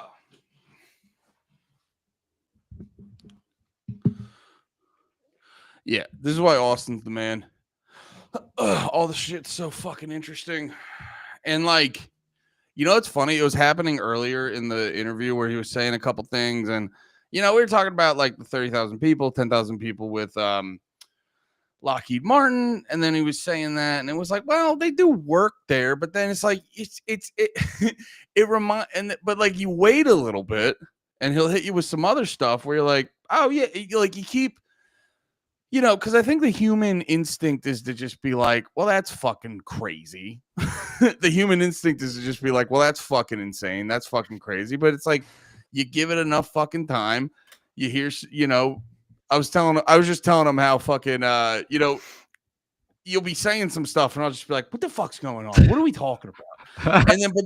But like you, and it's what I like about you. You're a receipts man. And I think that's very important in this line of work is you're a big receipts man. And that's why you always have way more credibility than most of these guys. Thank you, buddy. That was my goal from day one, was that I was very kind of frustrated with the lack of credibility in terms of so many of these alternative theories that I believe to be far more plausible than that of the official narrative. And so anytime that, I mean, really it was the ultimate goal, was to bridge that gap and provide a more credible window into a lot of these, alternative theories, as I mentioned. So I do think it's important to always come correct as much as you can. Most of the time, I'll inevitably go a little schizo and start referencing things that I'm not really, let's just say, prepared to discuss at a very detailed level. So sometimes I won't necessarily make the point as well as I would have liked to, but still, I feel like if anyone were to, follow that avenue of research down the rabbit hole, then they would expose themselves to exactly what I was referencing, and hopefully that would inevitably convince them, right? But who knows? I definitely think that the more you can provide details, then obviously it will only help reinforce these extraordinary kind of circumstances and the evidence that seems to be far more credible and corroborated than people would like to acknowledge as well. But I understand it's difficult to discern for yourself at times because there's so much deliberate manipulation taking place in terms of the media process involved with these scandals. But as I was mentioning, though, to get into the Nazi breeding experiments, I have to actually finish that Wade Michael Page connection, because I do think it's vital in terms of his connection to the Trenchcoat Mafia. And also, one of the individual witnesses who went on the record, he was a student, he was underage, and he went on the record explaining the Trenchcoat Mafia to the investigator. That as well is very important because it provides this kind of a cult framework for some of the upper echelon of the Trenchcoat Mafia leadership in the area. And basically only a handful, I think up to 25 to 28 or something like that, were actually members and actual initiates of that upper echelon leadership of the TCM. So it makes sense because apparently that you would have to that they believe, according to this source, this child witness who went on the record with an investigator, they were legitimately they believed they were modern day vampires, and they would have bloodletting ceremonies as far as their initiatory process. And so they would force individuals who would go through the initiation to essentially cut their forearms, right, in this strange sort of blood ritual. And but that blew me away because I discovered this context of apparently reinforcing these fail safes in mind control programming, and that basically committing self harm will eliminate the returning memories of your programming. And so essentially, there are fail-safe mechanisms installed in the programming at various layers for whenever, because as I've heard it explained many times, there's a shelf life for these Manchurians or any of these programmed individuals. And so there will be a time if they aren't having their programming reinforced at various levels, and sort of the timing obviously matters as well, then they will effectively wake up to that prior programming. Makes a lot of Mm. sense in context with that individual who, broke into, and it was in Colorado. He broke into an amusement park after hours. He goes into the restroom at the amusement park, and he writes something very, like, I can't recall the exact verbiage that he used, but it was clearly an implication that, he didn't wanna go through with it, but he had no choice, and so the only way that Mm. he effectively could end this sort of, a potential outcome was to basically, destroy himself and commit suicide. So he wrote that or something to that effect on the mirror in the bathroom and then committed suicide, Just like I don't want. right? Just being like, this is how I have to stop it. Yeah, like, this is the only way I can stop from Huh. actually going through with something like this, so it's such a sinister thing. Now, who knows how he was, sort of waking up to that notion and becoming aware, but I think that, that plays into some of these scandals and these cases, that some of them aren't necessarily effectively greenlit, right? And I would say some of them even fail as far as what they're attempting Well, to achieve. actually, speaking of failures, this just popped into my head. Do they have? Are there? Well, I mean, I guess there's reports of homeless people saying everything under the sun, but now I'm just immediately imagining like, like I immediately had the theory pop in my head. I was like, what if the homeless crisis is just failed MK Ultra experiment? Hey, there's this one Hey, homeless guy that lives at the El Pollo Loco, at least did before it moved. And man, yeah. every time we would go to the El Pollo Loco, there this dude was legitimately, like, having a full-blown conversation and in conflict with Well, they, fans. dude, I see, Yeah. brother. I'm in Austin. I see it all the time. No, that's the part that gets me is it's like one thing when they're just kind of, because you'll meet the homeless people that are kind of with it. They're just like, yeah, I'm just. It's like there's a lot of them that are just like depressed and they have zero self-worth and they're just addicted to drugs. But then there's other ones where you're just like they're having a full-blown conversation with someone and it's like, you just wonder, you know Yeah. what I mean? It's like I used to work for Uline and I would send out 50-gallon drums and I go, one of these is definitely to dissolve a person in. So it's the same way. I Mhm. just wonder, I go, how many of them were they just like, yeah, we fucked them up and then a windowless van just threw them out on the streets? Like Right. you just wonder about it. Mhm. But so yeah, you were saying, so there is like a precedent for that stuff with the gentleman writing the stuff on the Right. Yeah, so mirror and stuff. but I'll address that, trench coat mafia connection. That's right, yeah. Yeah, yeah, because it is crazy, but, I will say that, it's important to know that obviously Wade Michael Page had ties to that white supremacist neo-Nazi group known as the Western Hammerskins, and, they were formed in, like, '88 in Texas, I think in Dallas, and they were promoting and producing white power rock music, I guess. So that's why he was going to all these music festivals. Yeah. And so the Hammerskins were affiliated with this record label known as 9% Productions. And they Mhm. were hosting annual concerts, including something called Hammerfest. And I believe he attended that as well. It was some sort of annual event in the US and Europe. And so anyway, it looks like these are one of the best, according to the ADL. The Hammerskins are considered to be one of the best organized neo-Nazi skinhead groups in America. And so then you have an extraordinary level of federal involvement with the group, right, which has been very well documented. And Wade Michael Page, we know for a fact, was in Littleton, Colorado in 1999 when Columbine took place.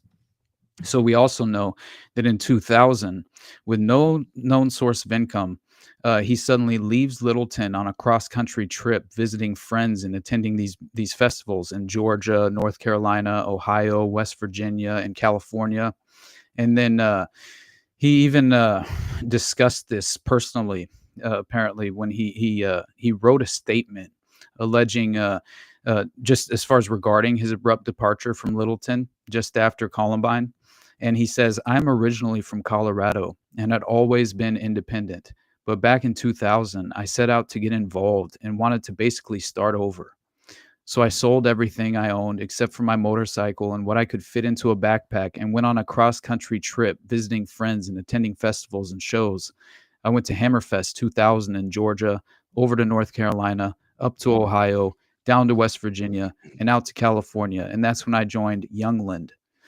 So this is obviously just very interesting that he's caught up in this white supremacist organization, and then also considering how close in proximity he was to that of Blackjack Pizza, Columbine, and Eric Harris's home. But yeah, there's a mugshot from '99, right, of Wade Michael Page, and the police in Denver refused to release this mugshot, saying the FBI and Wisconsin police asked them not to. So I think it's more likely that the picture would have shown Wade Michael Page with short, spiky black hair and blonde tips, is apparently what he was sporting at that time. That also happened to be the exact same description as the missing seventh older adult male Columbine shooter, identified by 40 plus witnesses in public court documents. So we How many witnesses? 40? over 40 witnesses, yeah, legitimately Wait, described. did you say seventh 7th, shooter? because there were now clear and obvious connections to, I mean, I even covered one of the witness statements regarding the third shooter and actually identifying a third shooter, which I found to be interesting, especially because they were no longer even going to Columbine High School. And so it was another strange, obvious connection to involvement outside of the school itself, and Mhm. and potentially having additional shooters, obviously. And so I believe there were at least, I think, 6 to 8, I believe, but there could well have been a dozen. And it's just, Interesting. yeah, it's insane. Yeah, and that is a thing too, that like that's like a functionality thing with a lot of this stuff, where in the context of Program to Kill, that I started to, because I always try to like look at it like from a functional standpoint, and I started to realize the argument that he's making in a lot of those, in all the chapters of that book, is basically like one person couldn't have done all this. Right. And then when you start, it's like a simple thing like that. Once you start looking at it through that framework, you're like, a lot of them, the one that stuck out was like I think like John Wayne Gacy. You're like, Oh, yeah, man. that would be hard with one guy. You know what I mean? Like there's like a bunch of those where you're like, yeah, you know what, that would be real fucking hard with one guy. You know what's crazy is that I just it was just brought to my attention that there was, because I've been talking about John Wayne Gacy a little bit here and there, and really, I will fully commit at a certain point here in the near future, as far as my next solo project will more than likely be the Odyssey Foundation and the Delta Project, which I believe he was a fundamental part of, and was really just kind of a lower level middle management of some kind that was really in given the task of procuring victims for the network. And I believe he was one of the key individuals who were abducting some of the children, including Johnny Gosch, during the paperboy fetish that was allegedly ordered through Michael Aquino. And that caught up with not only Johnny Gosch, but the Jacob Wetterling case, which involves the Oakland County child killers. And it's very interesting because this ties in North Fox Island and the human hunting parties that were being promoted in the pedophile magazine subscription model that they were providing, apparently for individuals who had these sinister sexual proclivities to take advantage of. And so basically, if you could pay to receive a private trip to North Fox Island off the coast of Michigan and engage in a human hunting party with child victims. And so this was essentially being offered by an individual pedophile by the name of Francis Sheldon, who would never be held accountable for this, because he would basically, he had a private jet and he just escaped and went to the Netherlands, which have very strange age of consent laws, obviously, and seem to be a hub for pedophiles to basically remain insulated from accountability and legal action. And so Later on, he would even be there were pictures that surfaced of him at a child care organization orphanage where he had little boys just sitting on his lap. So in no way was he ever, brought to justice. And it's just disgusting. But how this plays into John Wayne Gacy is that I discovered just recently, there's essentially there's a further Finders connection that I found out in regard to Paul Benassi and John Wayne Gacy, who I already knew that Paul Benassi claimed that John Wayne Gacy was one of the two individuals who abducted Johnny Gosch, the paper boy from Iowa, I believe. And it turns out that what he claimed is that he witnessed himself as a part of the network who was helping procure victims on behalf of the operation, because he himself had been abused in some sort of monarch mind control program where he was traumatized and essentially developed dissociative identity disorder, right? And he implicates Michael Aquino directly. I believe it was Rusty Nelson, the blackmail photographer, who went on record claiming that he witnessed Lawrence E. King from the Franklin scandal, from the Omaha Credit, Nebraska Credit Union, where basically he implicated him and Michael Aquino passing, essentially engaging in some sort of transaction, right, financial transaction on a military base, and effectively he was there to witness it. So it seemed as if this was fundamentally a part of a wider network involved with intelligence and organized crime and these occult organizations to provide plausible deniability, but then also it's just clearly a manifestation of this pedophile underground, right? That is very well established, but also facilitated by the powers that be. And the individuals of prominence within the networks are usually kind of, you know, just usually they infiltrate their cases and they disrupt the wheels of justice, and typically, they skate any real sort of legal outcome. But that's only the more prominent individuals who haven't fully overexposed the network to some degree, because as you do, I think you become obviously what's it called, when you are expendable. You become an expendable asset if you bring attention to the network in this way. And so I think that happens very often. But I believe John Wayne Gacy was a patsy for the wider network, and they kind of hung him out to dry by claiming he was a sole perpetrator, serial killer that killed 33 boys, which that in itself, 33. It seems like even the case of incriminating John Wayne Gacy could have been some sort of occult sacrifice ritual that was playing into the network itself, just to kind of utilize right this strange effective playbook where understanding that Phil Paskey was actually, so John David Norman ran the Odyssey Foundation, right, and this directly connects What? to. I don't know if I've heard. What's the Odyssey Foundation? I don't know if I've heard of that before. So the Odyssey Foundation was basically, it was a child sex trafficking operation, and it was I believe it was international in scope, very much like the Finders. I don't see much of a distinguishing. Okay. There's not much distinction between the two operations, because I think they're really an example of the network at large, and so it's really just a window into this underworld, this pedophile underground that is seemingly being facilitated by the intelligence apparatus.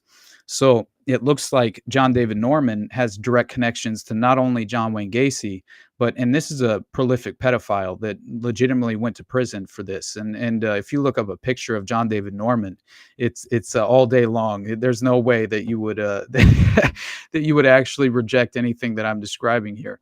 The man himself, just like a pedophile from a mile away. Exactly. And it seems as if what had taken place is that he had become overexposed because they had these pink index cards that yeah, dude.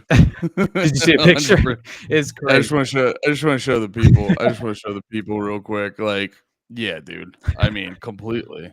Is that not insane? As a great man once said, "Hide your kids, hide your wife." That's yeah, that's exactly. Not, but anyway, back to it.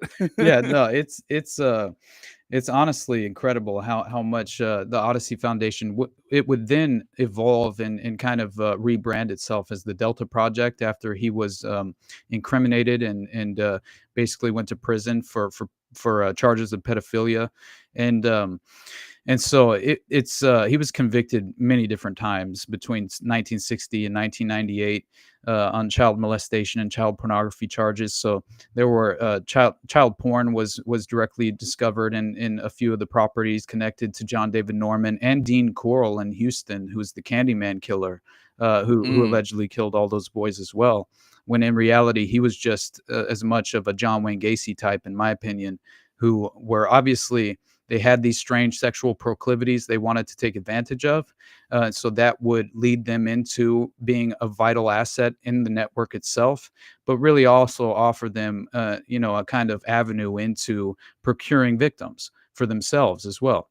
So it's kind of beneficial on both sides. They're coexisting for this very purpose, and so when John David Norman goes away, right, for because again he has an associate by the name of Phil Paskey, right? And it's fascinating because this extends not only to Dallas but also to Chicago. So I think the Chicago mob was directly involved with this network, and it seemingly fits perfectly with that of John Wayne Gacy's connections, obviously, and especially when Jack Ruby goes to Dallas before the JFK assassination. So whenever he moved to Dallas, he rents an apartment from John David Norman, who's running the Odyssey Foundation. So, Just come on, knowing his connections to the Chicago what are the crime odds? families, What are the odds? come on now. And What are the especially odds? since the Delta Project began in Illinois, or the Odyssey Foundation, so it's perfect, and it makes all the sense in the world. So here's the point of the connection between John Wayne Gacy and Norman, because it looks like this connection comes from Phil Paskey, who's a close associate of Norman and of John Wayne Gacy, because he was briefly employed with John Wayne Gacy's construction business, PDM Contractors, while John David Norman was still incarcerated. So it looks as if they rebranded the Odyssey Foundation into the Delta Project while he was after John David Norman was overexposed and criminally convicted, and then as he's in prison, he's in prison with Phil Paskey for a brief time, and he is sort of anoints him as the sort of overarching leader of the network as he's in prison. So essentially, he was tasked with taking over the Odyssey Foundation as the Delta Project on behalf of John David Norman while he's still incarcerated.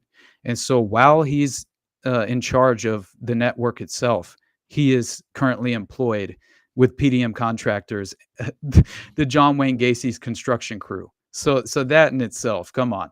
When all those bodies are found at John Wayne Gacy's place, he's running a construction crew. He's going to all these it seems as if this is just far too convenient. And Paskey was alleged to have taken over running the Delta Project, obviously, after Norman went to prison. But Paskey was also at Norman's apartment during his 1978 arrest, though Paskey himself obviously wasn't arrested at that time. But Gacy implicated Paskey, Norman, and two other PDM employees as his accomplices in murder. He described Paskey as dangerous and stated that he pimped girls, boys for sex or movies. So it doesn't look like John Wayne Gacy did a whole lot except for obviously facilitate the network, and I'm sure engage in some of the sadistic abuse, and I'm sure he was Yeah. somehow involved in some of the killings. I'm not obviously defending that, but the point being, this was a wider no. network, no doubt. Yeah. And there was an interview in 1992 where Gacy claimed Norman and the Delta Project were producing snuff films of young boys, possibly including some of Gacy's victims. So, it makes far more sense that that number of victims was more than likely just kind of taking out, tying off the loose ends and effectively covering up their tracks as they engaged in this sort of enterprise of producing snuff films for the wider criminal network. So that in itself, but the craziest connection that, and the point I was trying to inevitably make, was basically that there is a crazy direct, affiliation to that of Paul Benassi, who's, the Franklin scandal victim, Mm. implicated in the confessions of a DC madam as well.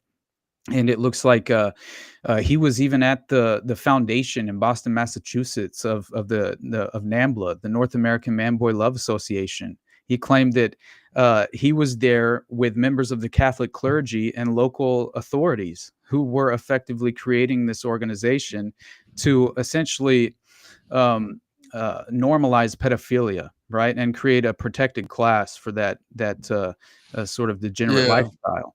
And then it's also Paul Benassi was internationally trafficking child pornography on behalf of members of NAMBLA, and that was effectively proven as well. And so the point being is that Paul Benassi looks like the very first victim of, now this comes through the lens of the Timothy McCoy murder case, right? Okay. And I had no idea about this until just recently, but basically this kid was an American teenager from Omaha. Okay, the Franklin scandal, right? Omaha, Nebraska, Yes. exactly where Paul Benassi was caught up in this network, and he is the first known victim of serial killer and sex offender John Wayne Gacy. Timothy Well, Timothy McCoy is. Now, it turns out Timothy McCoy happens to be the son of Jack McCoy, who would marry Paul Benassi's mother and become Paul's stepfather. So Paul Benassi's stepbrother was John Wayne Gacy's first victim. huh. Tell me that. I mean, come Listen, on. these are all clearly just coincidences. You're crazy. You're a I'm crazy crazy, person, buddy. dude. Yeah, that It's- itself is too much. It's too much, oh, and man. that's why I think understanding that Wade Michael Page perfectly fits this profile of the seventh adult male shooter, and Yeah. and reportedly has these close ties to the Trenchcoat Mafia and the Western Hammerskins, then it's difficult to at least dismiss the notion that this individual is very much a part of the two hit teams that were stationed at Columbine that day to maximize casualties. Well, I think a good thing too to talk about there is like, because I think most people, like, I forgot about this. Actually, I don't even know if I knew about this, but I was listening to your episode. I was like, because they set off like explosive devices and stuff. I Mhm. thought like, I think everyone just goes like, yeah, it's just guns and stuff. It was just shooting and stuff like that. But apparently, because I think that might be a good thing to talk about too, because a lot of people will go like, what are you talking about? It's just they just killed a couple people. Like, what was the level of destruction at Columbine? Man, it's very interesting because it seems like they had developed over 99 explosive devices that included pipe bombs, dry ice bombs, and propane bombs, right? And also, I think it's also very interesting because they fired like a total of 188 rounds of ammunition, and I also think an interesting point is that Eric Harris basically fired twice as much as Dylan Klebold. And I think that's important because I believe Eric Harris was far more likely programmed than even Dylan. And the way it was described by students at Columbine is that Dylan basically was sort of brought into Eric in a way. Eric kind of took over his psychology in a sort of way leading up to the shooting in a strange sort of sense. And but I will also say that many different people claim that there's no way that these individuals showed any signs that they were capable of such heinous crimes, and they seem to have been normal kids, for the most part, as far as a lot of the witness accounts from the students. But yeah, it was, I believe even law enforcement, I think, fired like 141 rounds. So, like around, it was quite a shootout, let's just say, and multiple different engagements with the police as far as attempted shootout and engagement with them. So it's interesting. But in addition to the firearms, as you mentioned, this attack was supposed to initially be a bombing and only secondarily a shooting, basically. And so that's why Really?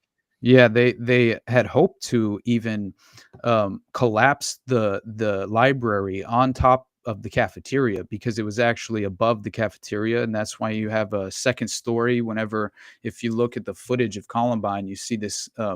There's this infamous picture of this kid basically hanging out of the broken window in the library above the cafeteria until the authorities go in and pull him down, basically. And it's very interesting, but it seems like the ultimate goal was to actually destroy that portion of the school. And they had apparently even staged the school with I think they planted over 13 bombs. I forget where exactly they were. Somewhere in the cafeteria, somewhere they were stationed in various parts of the school, but not all of them went off clearly, and they even attempted to activate some of the propane bombs while they were in the cafeteria. I think Dylan was shooting at one of them, trying to actually force it to explode.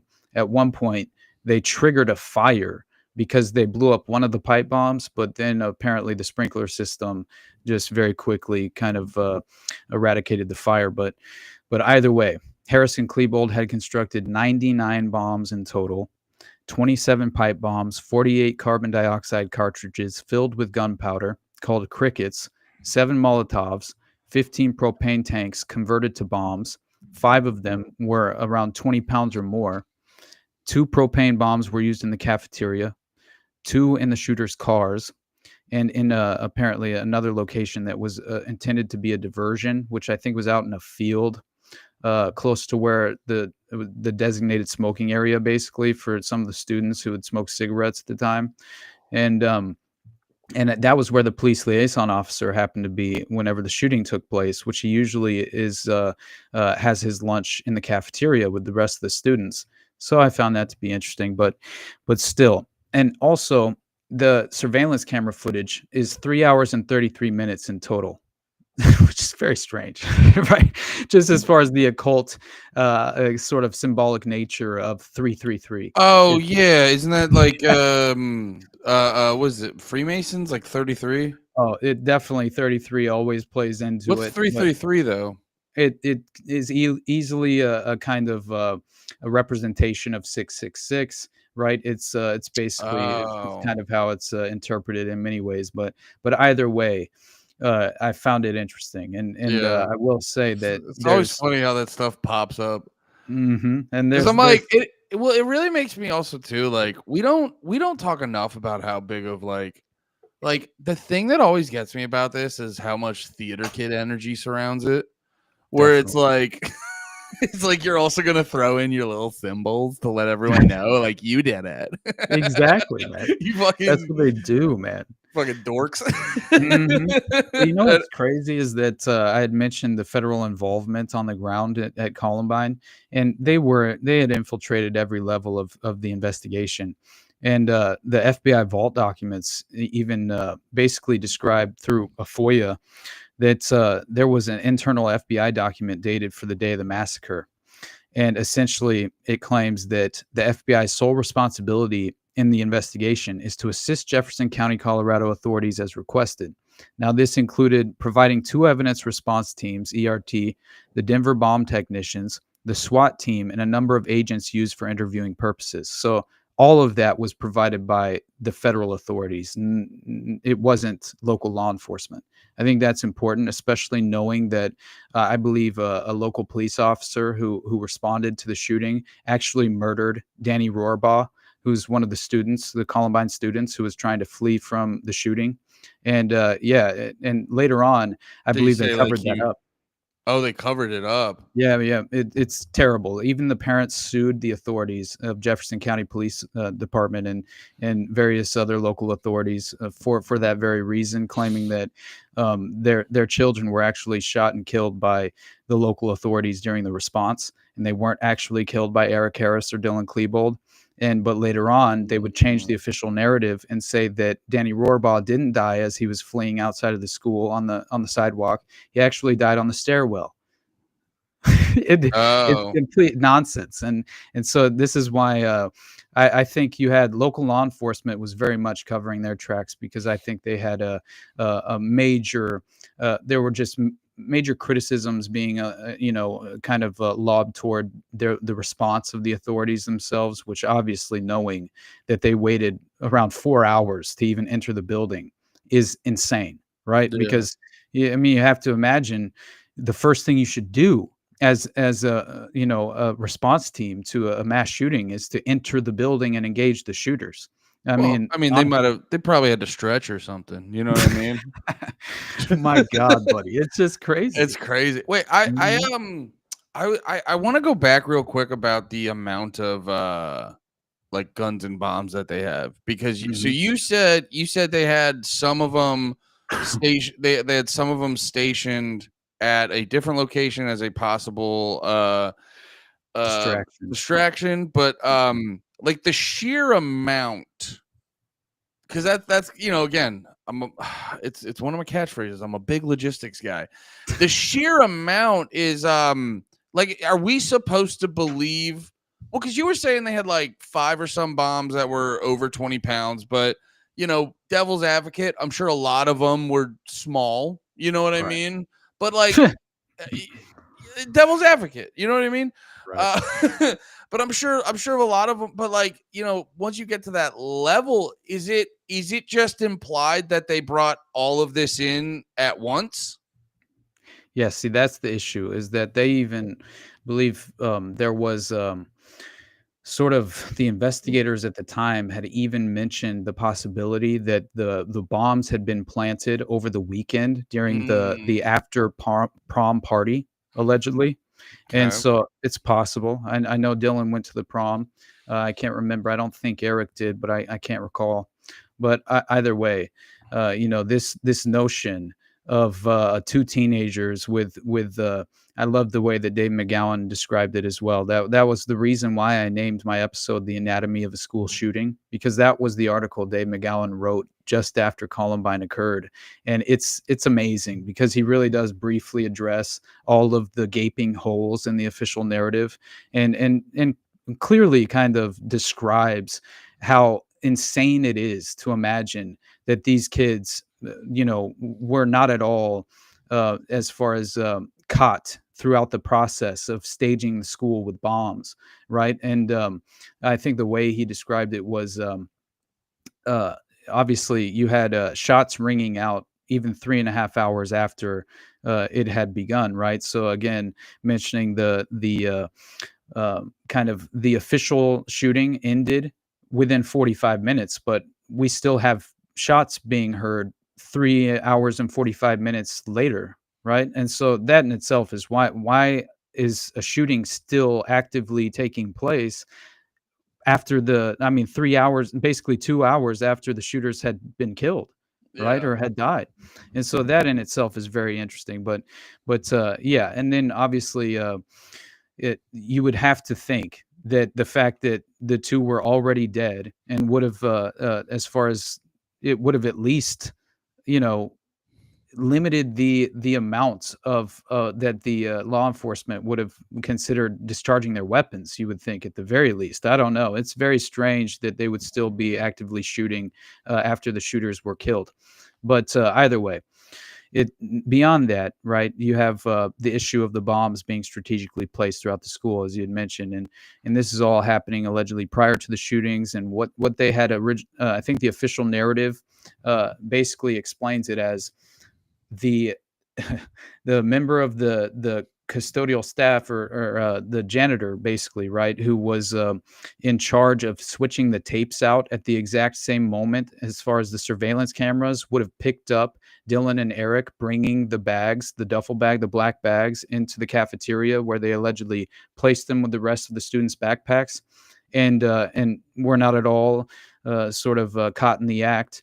And this camera footage would have actually, obviously, uh, it would have caught this moment of them bringing in the black bags filled with pipe bombs and various weapons that they were hoping to use.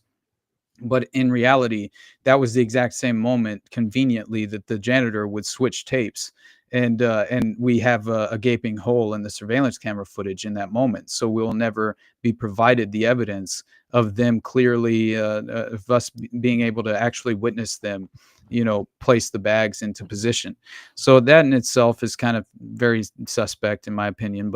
But so yeah, you have this. I'm very skeptical that these two individuals could have transported and placed all these explosive devices that were found in the school without being caught. Without any of the school staff or administrative staff noticing that this was taking place. Yeah, I mean, and don't you? just a refresher, how many? Because they had a lot of bombs that they threw, but how many did they actually Mhm. place? Yeah, see that it's like I believe it was around 13 or something. It wasn't that many, kind of, but it was still enough that Yeah, you, you it's a lot of bombs to put in your school and not get noticed. Oh, hell yeah. Yeah, it's crazy. And also the 20-pound bomb found inside the Columbine High School kitchen, right? In many ways, I believe there was a police report that came out in April, the very same month of the shooting. And they claimed, this is a quote from April 23rd, 1999. The 20-pound bomb found inside the Columbine High School kitchen suggests the two teenage suspects were aided by others in their plot to blow up the school. Packed inside a duffel bag with a wired gasoline can and surrounded with nails and BBs for maximum killing power, the propane barbecue tank bomb points to a wider conspiracy, police said. Mm.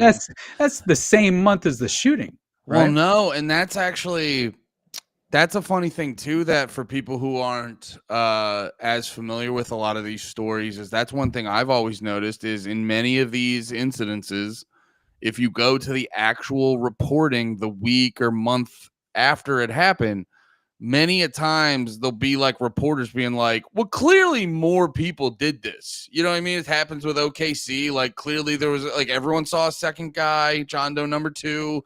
Yep. Yeah, there's a bunch of these where, yeah, a lot of people in those moments just like will acknowledge that they're like the agreed upon narrative is just people assuming more people are involved, and then it's over time that just the whatever you want to call it, the mainstream whatever narrative, it just gets hammered home where it's like, no, it's this. But yes, in a lot of instances, people are kind of at like, people's first instinct is to be like, oh, there's multiple people involved. You know what I mean? Man, you Like, know what's crazy? I just looked up because I felt like 13 was too low of a number. I just looked up the actual number of bombs that were strategically placed throughout the school. tell me. 95 of the 99. Yeah, I thought it Like, was 13 for some reason. That's but terrible, but just to be clear, you're saying mhm. bombs that they placed on the ground before the day? No, this is just as far as what the bomb squad found placed in position in the school. They're not sure exactly when Okay. this took place, but the official narrative would like to explain it away as they somehow did this all within the 4 hours of coming to school at 6:15 a.m. Before they left at an undocumented time. I believe both of the students, Eric and Dylan, had left to go change their clothes and come back with their arsenal. But they each parked in separate locations as well, went into the school, met up with each other, and went back out to the parking lot to gear up. This was at like 10:15 a.m.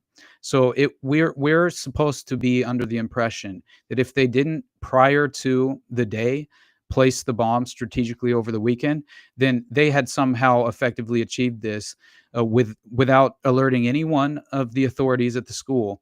They had allegedly placed up to 95 bombs all throughout the school within the course of 6:15 a.m. to 10:15 a.m. before the shooting began. So that's too much for me to accept, honestly, as far as what kind of school is operating at this level. I mean, I don't know. I couldn't imagine being I mean, able like, to have walked could they, freely through the school placing yeah. bombs, Well, 95 bombs. could they have been placing bombs during their rampage? Well, that definitely was happening, right? And Yeah. so it's not as if I guess we should be under the impression that all 95 were placed prior to the event taking place. So it is possible. I mean, I know they were throwing pipe bombs in random locations as well Yeah. during the course of the shooting. They had thrown one near the teacher who bled out over the course of 3 hours, being obviously unattended with any sort of medical attention. I mean, he unfortunately died and bled out in one of the classrooms. And Also, I'm sorry. This is gonna sound morbid and emotionless. If you put in all that work to make 95 bombs and you're just gonna spend the whole time shooting people, like right, why? Like, like I'm not trying to be like more. I'm just trying. Again, I'm a logistics guy. Uh, just to be like, if I'm planning this whole fucking mass casualty event, and I'm like, because you don't just because you have to like make the bomb, but you also have to make it so if if you got a rough ride to the fucking school, nothing bad happens, and Mhm. like you got to make them right. You put Yeah. all that effort in, and you're only gonna set off a couple. Exactly. It's I like, mean, why even do it? Why just like, exactly. dude? You know what I mean? It's like, why not just grab a couple guns and just because like it's this weird thing where it has this like high level of preparation with a very haphazard execution. Absolutely. Yeah, that's definitely Why true. put in all that effort if you're just gonna like kind of wing it? Mhm. No, you're not wrong, and I do think it's important that as far as just at the very same time, as far as that same month, right, where that report comes out and the authorities are questioning the reality of this being kind of the just the result of two sole perpetrators that were underage teenagers. It seems like you had even the district attorney in Jefferson County named Dave Thomas, who he was quoted saying, "It is obvious to me that they couldn't have carried them all in at the same time, plus the four weapons." Right. So this was this was in May, the next month, that he made that statement. And then you had a sheriff's department spokesman named Steve Davis, who claimed that from day one we've always felt like there was a very good possibility that more people were involved. So ultimately, apparently they recovered it was 95 homemade explosive devices, including two bombs fashioned from propane cylinders. And this is when I have to evoke the words of Dave McGowan, because this is so perfect. He says, picture, if you will, the teenagers strolling unnoticed into a high school, each carrying two firearms, a propane tank bomb, and some 50 other explosive devices, as well as an abundant supply of ammunition. Picture them then proceeding to carefully place each of these 95 bombs throughout the school, still unnoticed and undisturbed by faculty or other students. Nothing unusual about that. Just an average day at an American high school. Yeah. Dave McCowan's the best, man. That is perfect, though, right? As far as just you know understanding the ridiculous nature of the official narrative and how we're supposed to embrace this as sort of ultimate truth in terms of how this was perpetrated and actively achieved. But in more ways than one, it seems like there were clear and obvious implications of these additional gunmen, obviously. So I don't know. You have dozens of witnesses claiming 5 to 8 individuals, right? Which is just insane to me. And obviously, I think the allegations of the third shooter that were so detailed, I felt like at least is a little important to mention, because it really provides additional reinforcing evidence that regarding the possible identification of a mysterious third shooter. And so one of the perpetrators was reported to appear middle-aged with a chiseled face. Mm. This individual was seen apparently calming Klebold down during the shooting, similar to that of a handler. Interesting. So several witnesses identified a known friend of the shooters named Robert Perry, who was allegedly a member of the Trenchcoat Mafia. And according to one of the Columbine survivors' books, she was named Kristen Kruger, and she wrote a book called Healing the Invisible Wounds of Trauma.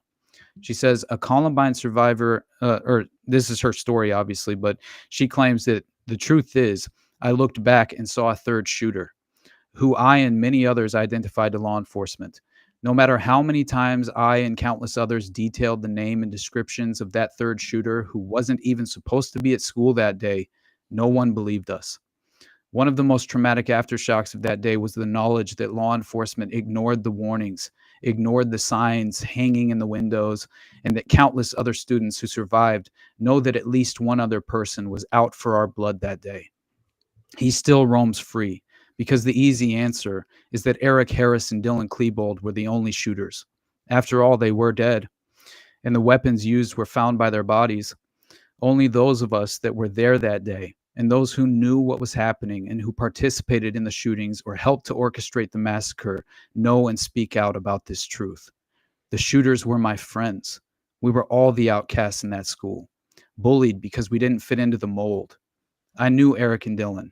I also knew the third shooter, which explains why I was able to clearly identify him to law enforcement. When it was all over, I realized that the person who I saw point a gun at us was not one of the two identified shooters. He wasn't even a student at Columbine anymore. He dropped out. He isn't even supposed to be here, yet here he was trying to kill us all. Columbine survivor Jennifer Thompson comments on the misconduct of the police in pursuing a sanitized official narrative that absolved suspect Robert Perry. She claims when they displayed all the evidence, they put my written description of the third gunman on top of my drawing of his face so that you couldn't see the face. Also, in my part of the report, you will see that when they told me I was one of their most credible witnesses of that day, they also tried very hard to convince me that I saw Eric with a sawed-off shotgun. And then they reported at one point, it seemed as though we questioned the credibility of the Jefferson County Sheriff's Department. And she says, damn straight we did. You also left out how I saw a friend of theirs bring in a heavy duffel bag minutes before the shooting. The name is redacted, but it was Robert Perry. I was one of about 100 people who saw him too. They tried their damnedest to convince all of us that we didn't see that third guy.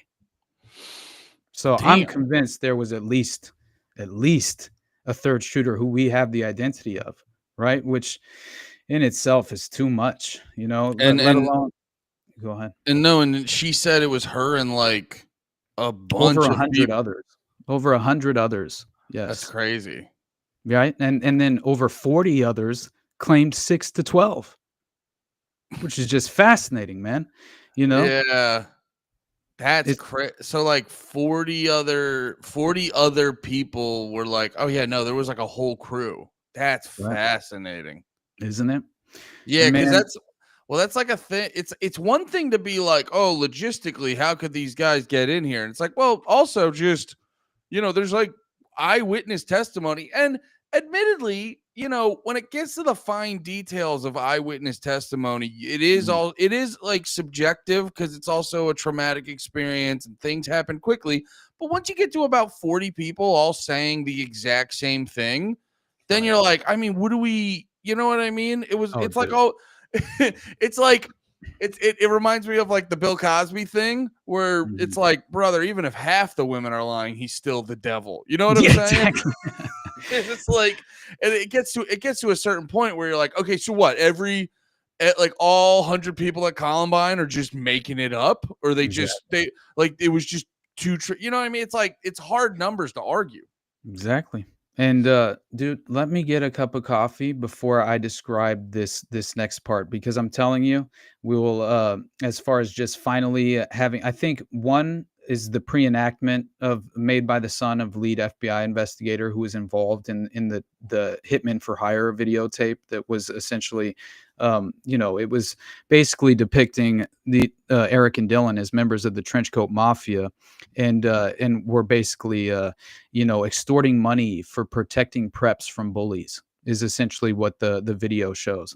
And Klebold and Harris themselves were basically, they were wearing black trench coats in the video, obviously, but and I believe it was Columbine Jr., who was a friend of theirs named Eric Vake, who he inevitably, I believe, gets caught up and goes to a juvenile detention center after a few months after. So I think it was October of that very same year in '99.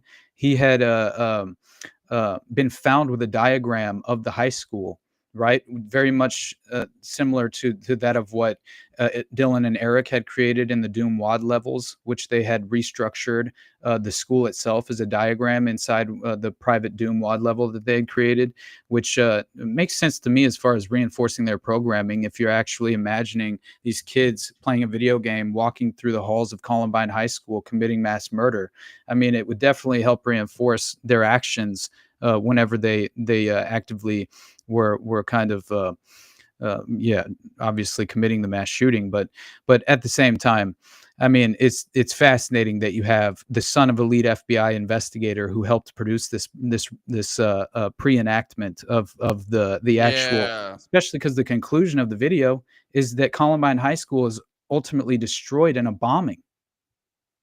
Which is exactly what they intended to achieve, that's and crazy. as I mentioned, only secondarily was supposed to be a shooting. They were going to stage the bombing and then wait in the parking lot as the survivors fled from, the aftermath of the bombing, and essentially, as they were fleeing outside into the courtyard and up into the parking lots, they would pick them off as they fled, and so it seems like, that was the initial plan, but yeah, let me get a cup of coffee real quick. I'll Yeah, be right back. that actually sounds like a great idea. I think I might do the same. Take your time. And also, hey, I'm here for however long you want to go. So if you want to go forever, we'll go forever. But whenever whatever you're good with, I'm good with, brother. So we will be right back in a little bit, guys. We're gonna get some coffee.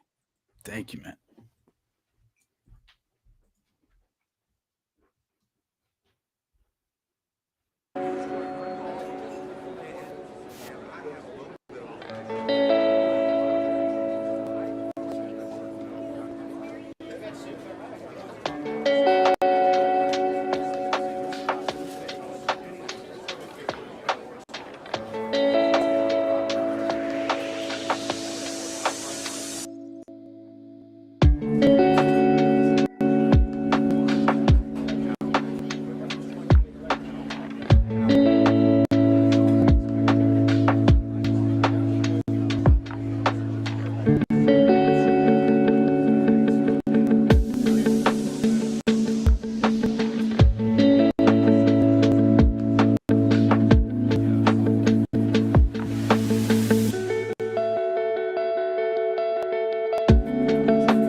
Check, check, check, check, check, check. And we are back. This is actually going to make editing later really fucking easy. Maybe. That works. But anyway, we are back. You were talking about the the video Hitmen they were. for Hire video, That's right? what it was called. Yeah. So, by the way, Classic. Couldn't have seen it coming, except we did a thing that very clearly we planned, like could see it coming from a mile away. It was this thing happening was very on our radar. absolutely, and the fact that they filmed it at the school is Yeah. just insane to me, obviously, using the video camera equipment from the video production class that they were both members of or a part of, and, Yeah. and by the way, I mean, I heard many stories of witchcraft and, voodoo being essentially, taught by certain teachers at the school, as well as Oh strange yeah. connections. Yeah, they're That was teaching the them end how of to have your. better sex. That was the end of. Jesus Christ! Sorry, I Mm, didn't mean to talk over that. you're good, bud. No, and I would like you to touch on the weird classes, because there was something about these like death Death classes you talked about at the end. education program. Yeah, so I definitely want to talk about Hitman for Hire and death education programs before we get out of here. Sounds good, buddy. So it's important to realize that obviously this infamous Hitman for Hire tape was clearly 2 years before the actual mass shooting, and it was made in '97. So this depicts gun-toting, trench coat-wearing students moving through Columbine's halls and ends with a special effects explosion of the school itself. And Is there it's kind of footage of this? oh yeah, yeah. Oh, Actually, okay. let me show you the brief. I have one of the tapes pulled up here because it's crazy as far as just I think the basement tapes itself it's very important to realize that we never got our hands on any of the basement tapes, which I think I believe it's well over 3 hours of content that they filmed privately in Eric Harris's basement, and there's no official transcripts or anything like that, and effectively they were all destroyed by the Jefferson County Police Department in 2011, I believe, and it was all within this justification that Yeah, you don't need they, that anymore. they wanted to they didn't want to encourage future school shooters by releasing the public information, right? It's just like, my God. Well, it's You're like the Epstein stuff. It's like we don't want to put the victims through this again. And then it's like you see footage of the victims going, "Release it." And you're like, exactly. That is exactly their playbook. And so the basement tapes were several different home videos made by Eric and Dylan, spread across 5 VHS tapes. And some of the videos were on the tapes were apparently school projects and fictional short films made just, for fun, it seemed like. But very strange. One of them even depicts a car chase where yeah. they're chasing fellow students from Columbine around the school area to the park nearby, and basically commit this sort of strange sort of they kind of behave as if they're apprehending them, and then so they like force them to pull over, and then they kind of physically detain them. It's a very strange thing to watch. And Which also, just to say this, because I think it's always good to do a little devil's advocate. I know me and my friends did. Everyone makes videos with their friends when they're Right. younger. I think the thing to focus on is the content of them, like you're saying right now, is odd. Very odd. Yeah, and and I think that just the Hitman for Hire video, it's so interesting to see them. They're extraordinarily at one point. They're kind of. I put the video in the actual episode that I covered, but I'm telling you, besides like the footage here we go. Here, I'll present this real quick because this is so insane to actually watch them go through this. And then I want to skip up to because this is only 2 minutes, I think. But there's a part of it that's important because they start freaking out at the camera and basically yelling, acting as if they're yelling at bullies, the individuals that they want to target in context of kind of defending these preps from the bullies.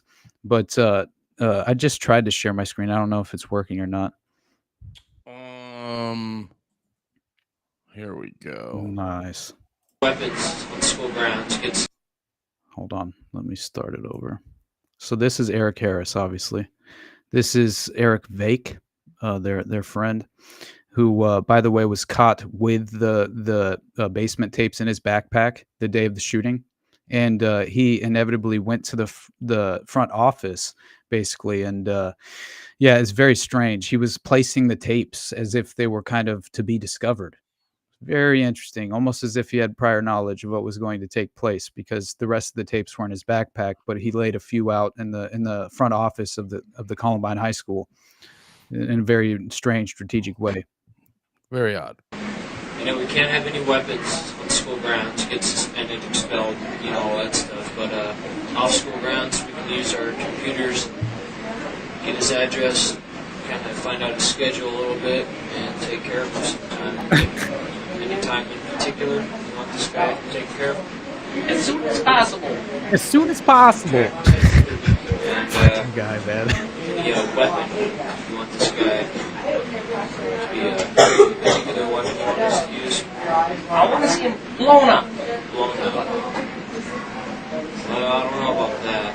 That's often pretty messy. You get guts all over the place, and sometimes you have to clean it up. And janitors get mad.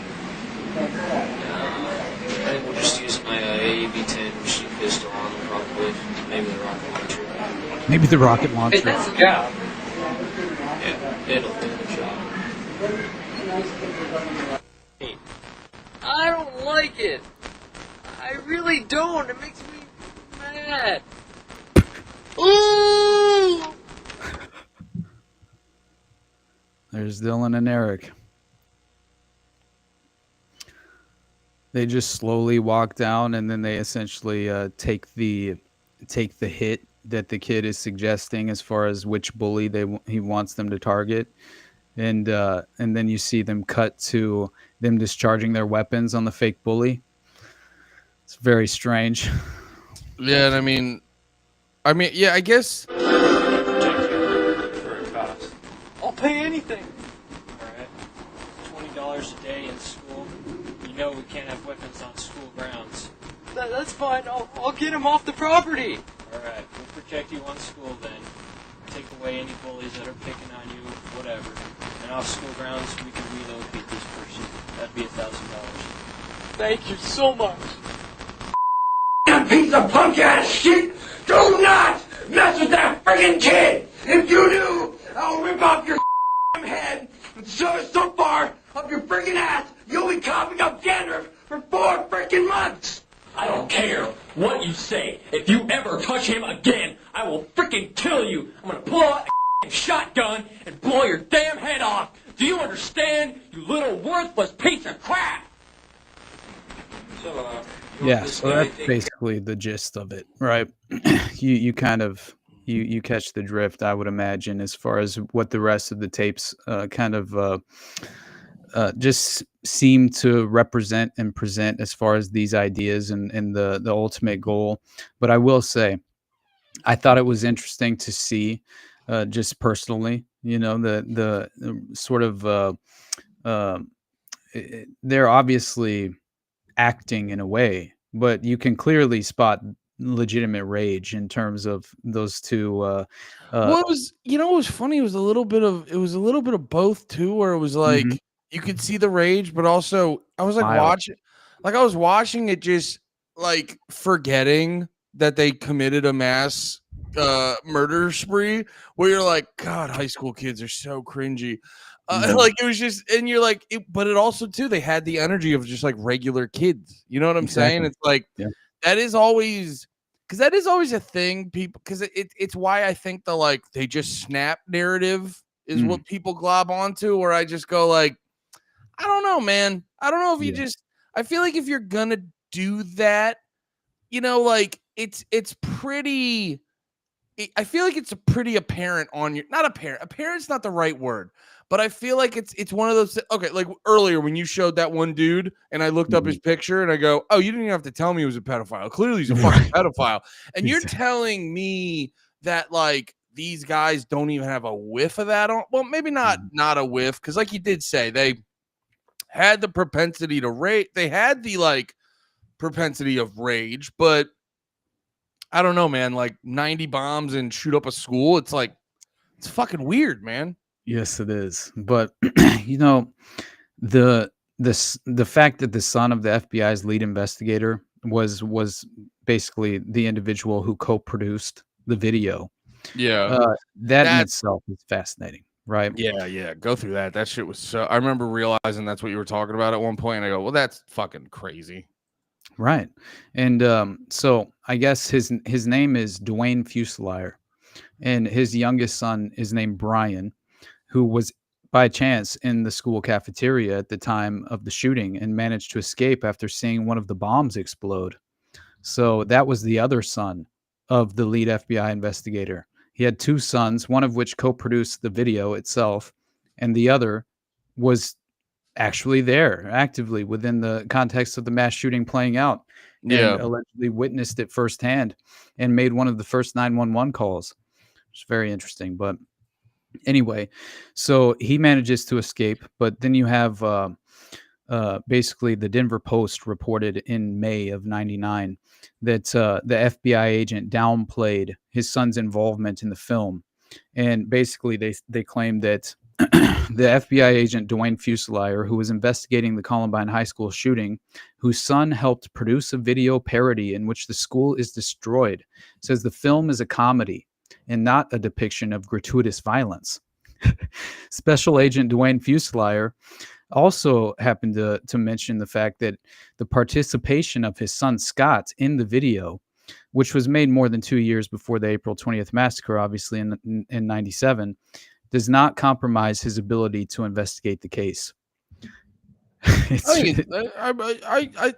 always funny when that happens. You're like, you guys got other ones. I don't know why you're so like, even if it's like even if it's like, yo, no, this is the most trustworthy guy we got. You're like, nah, just rather be safe than sorry, right? like it's that one. It's that thing of like, it's where the gaslighting comes in.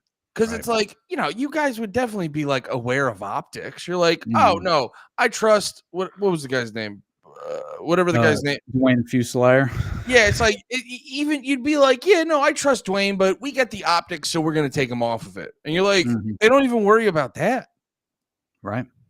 Yeah, and it's too much, honestly. It's just a direct conflict of interest, honestly, and I don't understand how anyone couldn't have pushed back in a real way, tangibly at that point. Because I mean, at the very least, you would have to think, for the FBI's lead investigator of the Columbine investigation, for him to have such conflicts as far as his son's involvement, both of them. There's no way that he was not involved in the cover up. So it seems like there was an FBI spokesman as well who claims there's absolutely no discussion of reassigning Fuselier at the time. Who in the wake of all of the disclosures, you had basically Gomez claiming, this police spokesman or FBI spokesman, that there is no conflict of interest, right? And then, of course, Attorney General Janet Reno felt the need to come out with a statement as well publicly, and she had the audacity to claim it has been a textbook case of how to conduct an investigation, of how to do it the right way. So if Janet Reno is claiming that, the butcher of Waco herself, then I think all of us should briefly take a pause and reflect on the actual details for a moment. Because obviously this was a complete and total conspiracy in terms of the family members and children of Dwayne Fuselier being directly involved with the perpetrators. So I'm not at all, under the impression that this wasn't a direct implication that of credible, of a very credible account in my opinion. And obviously the rising death toll following the massacre itself, you have strange events taking Yes, I place, right? forgot about that. I Mhm. forgot about that. It was after the massacre. It was just like people pretty closely related to it just kept falling off.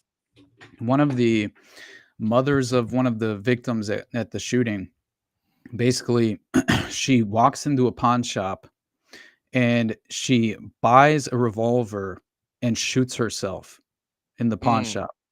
And so the implication was that she either had brought ammunition or the gun she purchased was already loaded for her to have actually committed suicide in that context within the pawn shop. But again, that's just one example of a kind of extraordinary case of individual dying in that sort of strange way following the massacre. But another one was the subway shop murders, which I found to be crazy. It's like 10 months after the massacre took place at the school. Yeah, go through that because I remember that was part of the podcast I was listening to where I missed the beginning and I Mhm. was like, wait, why are we in a subway? Yeah, let's go through that one. That one's really interesting too. And I think there's kind of really, I think it's important in more ways than one because this, in my mind, kind of lends credibility to that of the Blackjack Pizza restaurant being somewhat compromised and a part of this somehow being let's just say a controlled asset of some kind for the enterprise that's playing out in the area because it looks as if the subway shop that these murders took place in just 10 months after the shooting apparently it had been under investigation for being attached to a drug trafficking operation, and over 50 different cases were attached to the subway shop as being a prime location for that of the drug trafficking operation flowing through Littleton. So if that's the case, then I don't believe that Blackjack Pizza was in any way sort of unscathed by that very same process. And and so I felt like that was the most important aspect of it. But I will say that the individuals were Columbine students, obviously, and this is just um, I believe it was only 2 blocks south of the school where the restaurant was located, and so the shootings had no clear motive attached to them, have never been explained, right? And so I looked into this a little bit deeper, and I discovered these individuals by the name of Stephanie Hart Grizzle and Nick Kunzelman, who were murdered at the subway shop in Littleton on Valentine's Day, February 14th, 2000.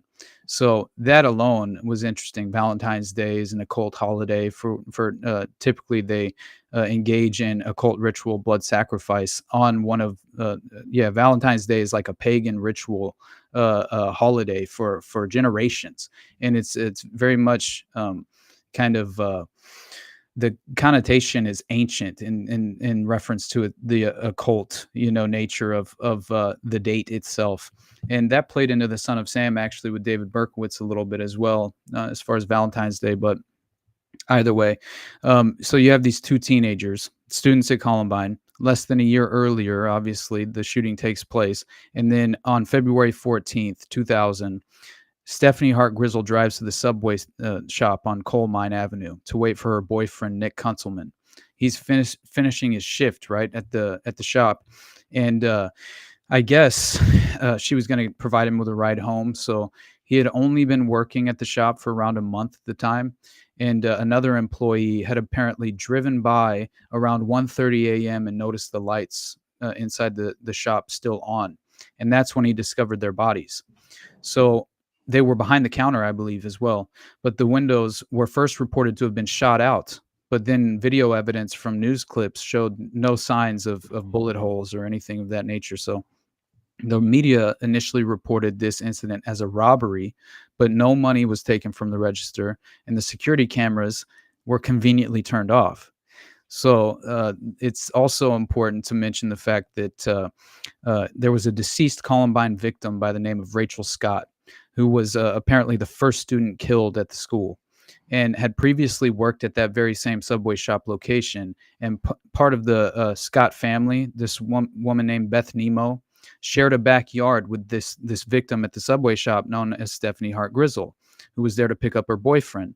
So Rachel Scott's basically one of Rachel Scott's family members named Beth Nemo shared a backyard with one of the victims at the Subway shop. And so Stephanie once even I guess they had a prior relationship to some extent, right? Because there was some sort of Courtney Scott was Rachel Scott's sister and had attended the memorial in the parking lot for the sandwich shop murders, and so it seems as if there's a direct relationship there, and it's not entirely documented, but it does look as if they're family. So that alone, strange connection, but still remain unsolved, no motive. But there were credible leads that surfaced in the case just after it occurred. And investigators initially released descriptions of these suspects, one suspect specifically, who was a white male, 16 to 20 years old, about 5'7" and 150 to 170 pounds with blondish hair. Those details resulted in many different tips from all over the domestic U.S. And also there were a few different confessions that were given after the murders that gained national attention, but never ultimately ended in any sort of prosecution or conviction. So all the tips just ceased to come in, obviously, at a certain point, and all the confessions were alleged to have been false. And so then you have this very strange connection that I think is the most worthwhile aspect of this story, and that is all these suspicions that arose around a drug ring being operated through the Subway shop. And investigators conducted interviews in more than 50 drug cases, but claimed no new evidence surfaced in that context. So I mentioned the other incident of the mother of a student who was shot and survived, walked into a pawn shop in October of that same year, asked to see a gun, loaded it, and shot herself to death. So the shopkeeper obviously would have supplied her with the ammunition for the gun, or perhaps she brought her own, though she had access to the ammunition somehow, and chances are she would also have had access to a gun if she had ammunition, but maybe not. But again, this is just another mystery in the context of Columbine and these deaths in the aftermath, obviously. So it's just difficult to chop that up to a coincidence, is all I'm saying, right? Yeah, that one's yeah, I can see both sides of that one. It is weird. I'm also thinking too of like any gun shop owner. You know, obviously there's bad versions of every job, but like there's also like any gun shop owner, if she's like holding the gun and then like maybe holding it for too long, and then you see her in her pocket and then like pull. Now she could easily drop back and he doesn't have enough time, but it is noteworthy. It is fucking weird. Like because it's also too, it's like it's such a theatrical way to take yourself out. Mm-hmm. You know what I mean? It's such like a theatrical way, because there's a lot of it's definitely noteworthy. I'll give you that 1,000%. Yeah, it's just strange, in my opinion, that you have kind of loose ends being tied off, whether they're directly implicated in some sort of whistleblower involvement of some kind, have access to details that maybe the authorities would prefer remain undisclosed to the public. Yeah. That's when you become a priority target, and you could easily, knowing how many of the parents were actively in litigation, attempting to bring justice within, the court system to some of the authorities involved in the cover-up, then you would have to imagine they might be willing, right, to effectively tie off a few loose ends in that process. You also reminded me too, because I was thinking about this where I forget the lady's name, but Tucker Carlson had her on talking about 9/11, which I know a lot of people in these spaces are mixed about Tucker, but I think the interview is fucking amazing about what they talk about and stuff like that. Mm-hmm. And it's one of those things you forget where you're like, oh yeah, the family, because they always try to be like, you're a 9/11 truther, or oh, you really think this stuff about Columbine? You're like, brother, the families involved think this stuff. Like exactly. The one, like one of the ladies now, I think she just wrote a book and she was involved with a HBO doc about OKC. like she's one of the most like deep and hardcore about OKC. And I'm like, yeah, because her grandkids died there. It's like, we're not, it's like dudes like us aren't just like fucking wacky dudes going fucking nuts. It's like, yeah, no, also victims who were involved in it think these things. It's they always try to make you forget that it's like the people involved are some of the ones where you get a lot of this information from. It's like that student that I mentioned earlier talking about the third shooter. I couldn't imagine living through that and then, reflecting on the power structure. Yeah. And it's like there's no way around the fact that you would have to. And I'm very blessed and grateful to have actually had a conversation with a couple of Columbine students, and they provided me with like their direct witness Wow. accounts and how they knew them personally, and they didn't even know the trenchcoat mafia was a thing at the school. And which is just insane that obviously you would have students who were actively there the day that the shooting took place have that witness account, and Yeah. also mention how normal they seem to have been, right, throughout any of their interactions. And but I will say, yeah, the most extraordinary allegations coming out of Columbine were effectively made by members of the families of the victims, and so it's impossible for me to entirely dismiss the credibility of their allegations, especially after digging deeper into the details and realizing that there was a complete and total cover up from before this event ever was greenlit. And that comes in the form of the Guerra affidavit, which was effectively a memory hold at this point. But in reality, this is an internal document that should have led to, basically, it would have led to the authorities allowing for a search warrant to be obviously utilized in terms of searching Eric Harris's property. And that would have taken place if the affidavit wasn't entirely derailed internally and never actually filed or even assigned to a case officer or an investigator of any kind. And so that in itself is eye-opening because it proves the fact that they didn't actually want to follow up on this. They were trying to cover their tracks leading up to the event taking place because they had prior knowledge. And I believe that there's even an account of Dylan and Eric being potentially molested and sexually abused by one of the arresting officers who had many different engagements with them leading up to the shooting, and especially with Eric. And because there was a break-in in a van where they stole this technological equipment of some kind, and they got caught by a sheriff's deputy by the name of Tim Walsh. And John DeCamp made these allegations, who wrote the book on the Franklin scandal, right? Or at least not Nick Bryant's book, but he wrote the other book on the Franklin scandal. And it's very interesting to actually witness the fact that it seems as if there was an alleged rape that occurred. And there's even a video that was taken into evidence known as the Walsh butt rape. And that was what it was titled.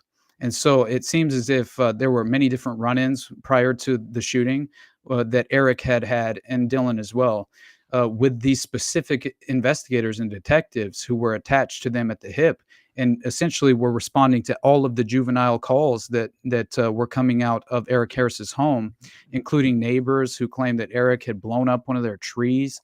And then Eric had even the parents of Brooks Brown, one of the friends that allegedly was warned away in the parking lot by Eric Harris the morning of the shooting because he was out smoking a cigarette, and he had just quashed some sort of dispute that he had with Eric in the recent past.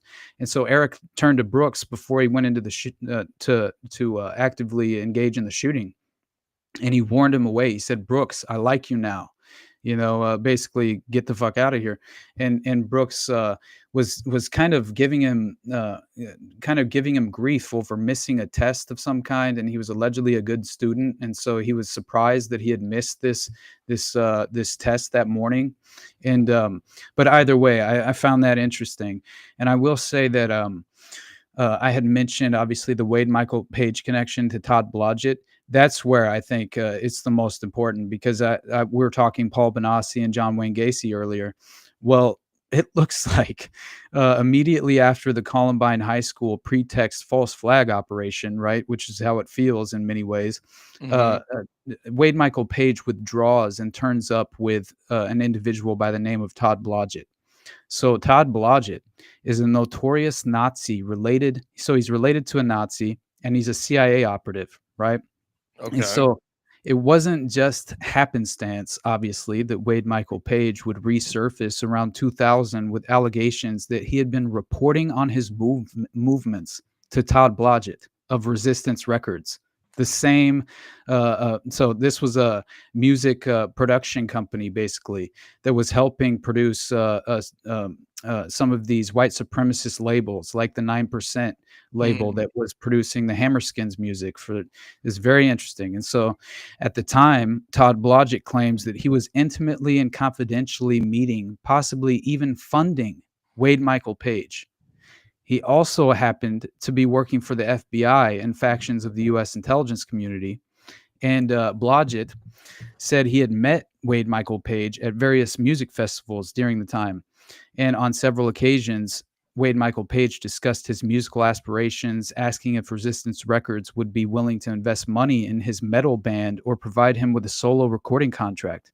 So Blodgett claimed that the individual named Mr. Pierce that owned all of Resistance Records after buying out Blodgett had no interest in signing Wade Michael Page, and even said that he came off as a loser among losers.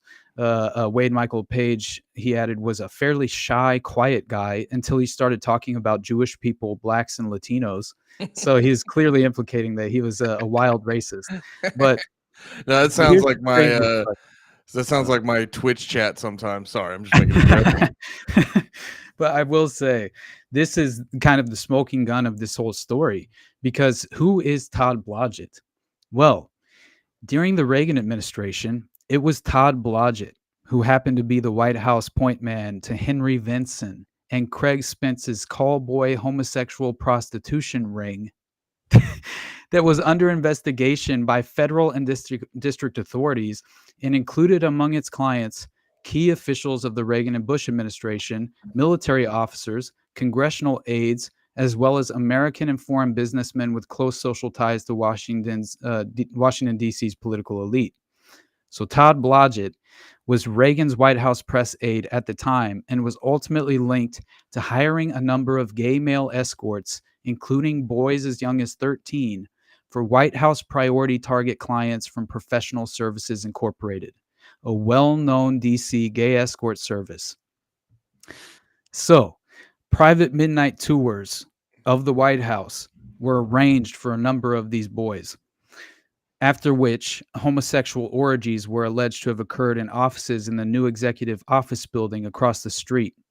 So Professional Services Incorporated was run by Washington Republican power broker lobbyist Craig Spence, who later admitted to working for the CIA while conducting high-level espionage and sexual blackmail operations with and through CIA agent Felix Rodriguez.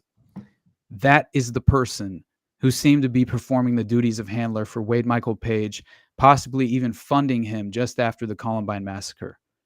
So if you remember the Confessions of a DC Madam, that's Paul Benassi claiming that he was among the young boys who were arranged to go through the White House tour before engaging in the sexual orgy across the street.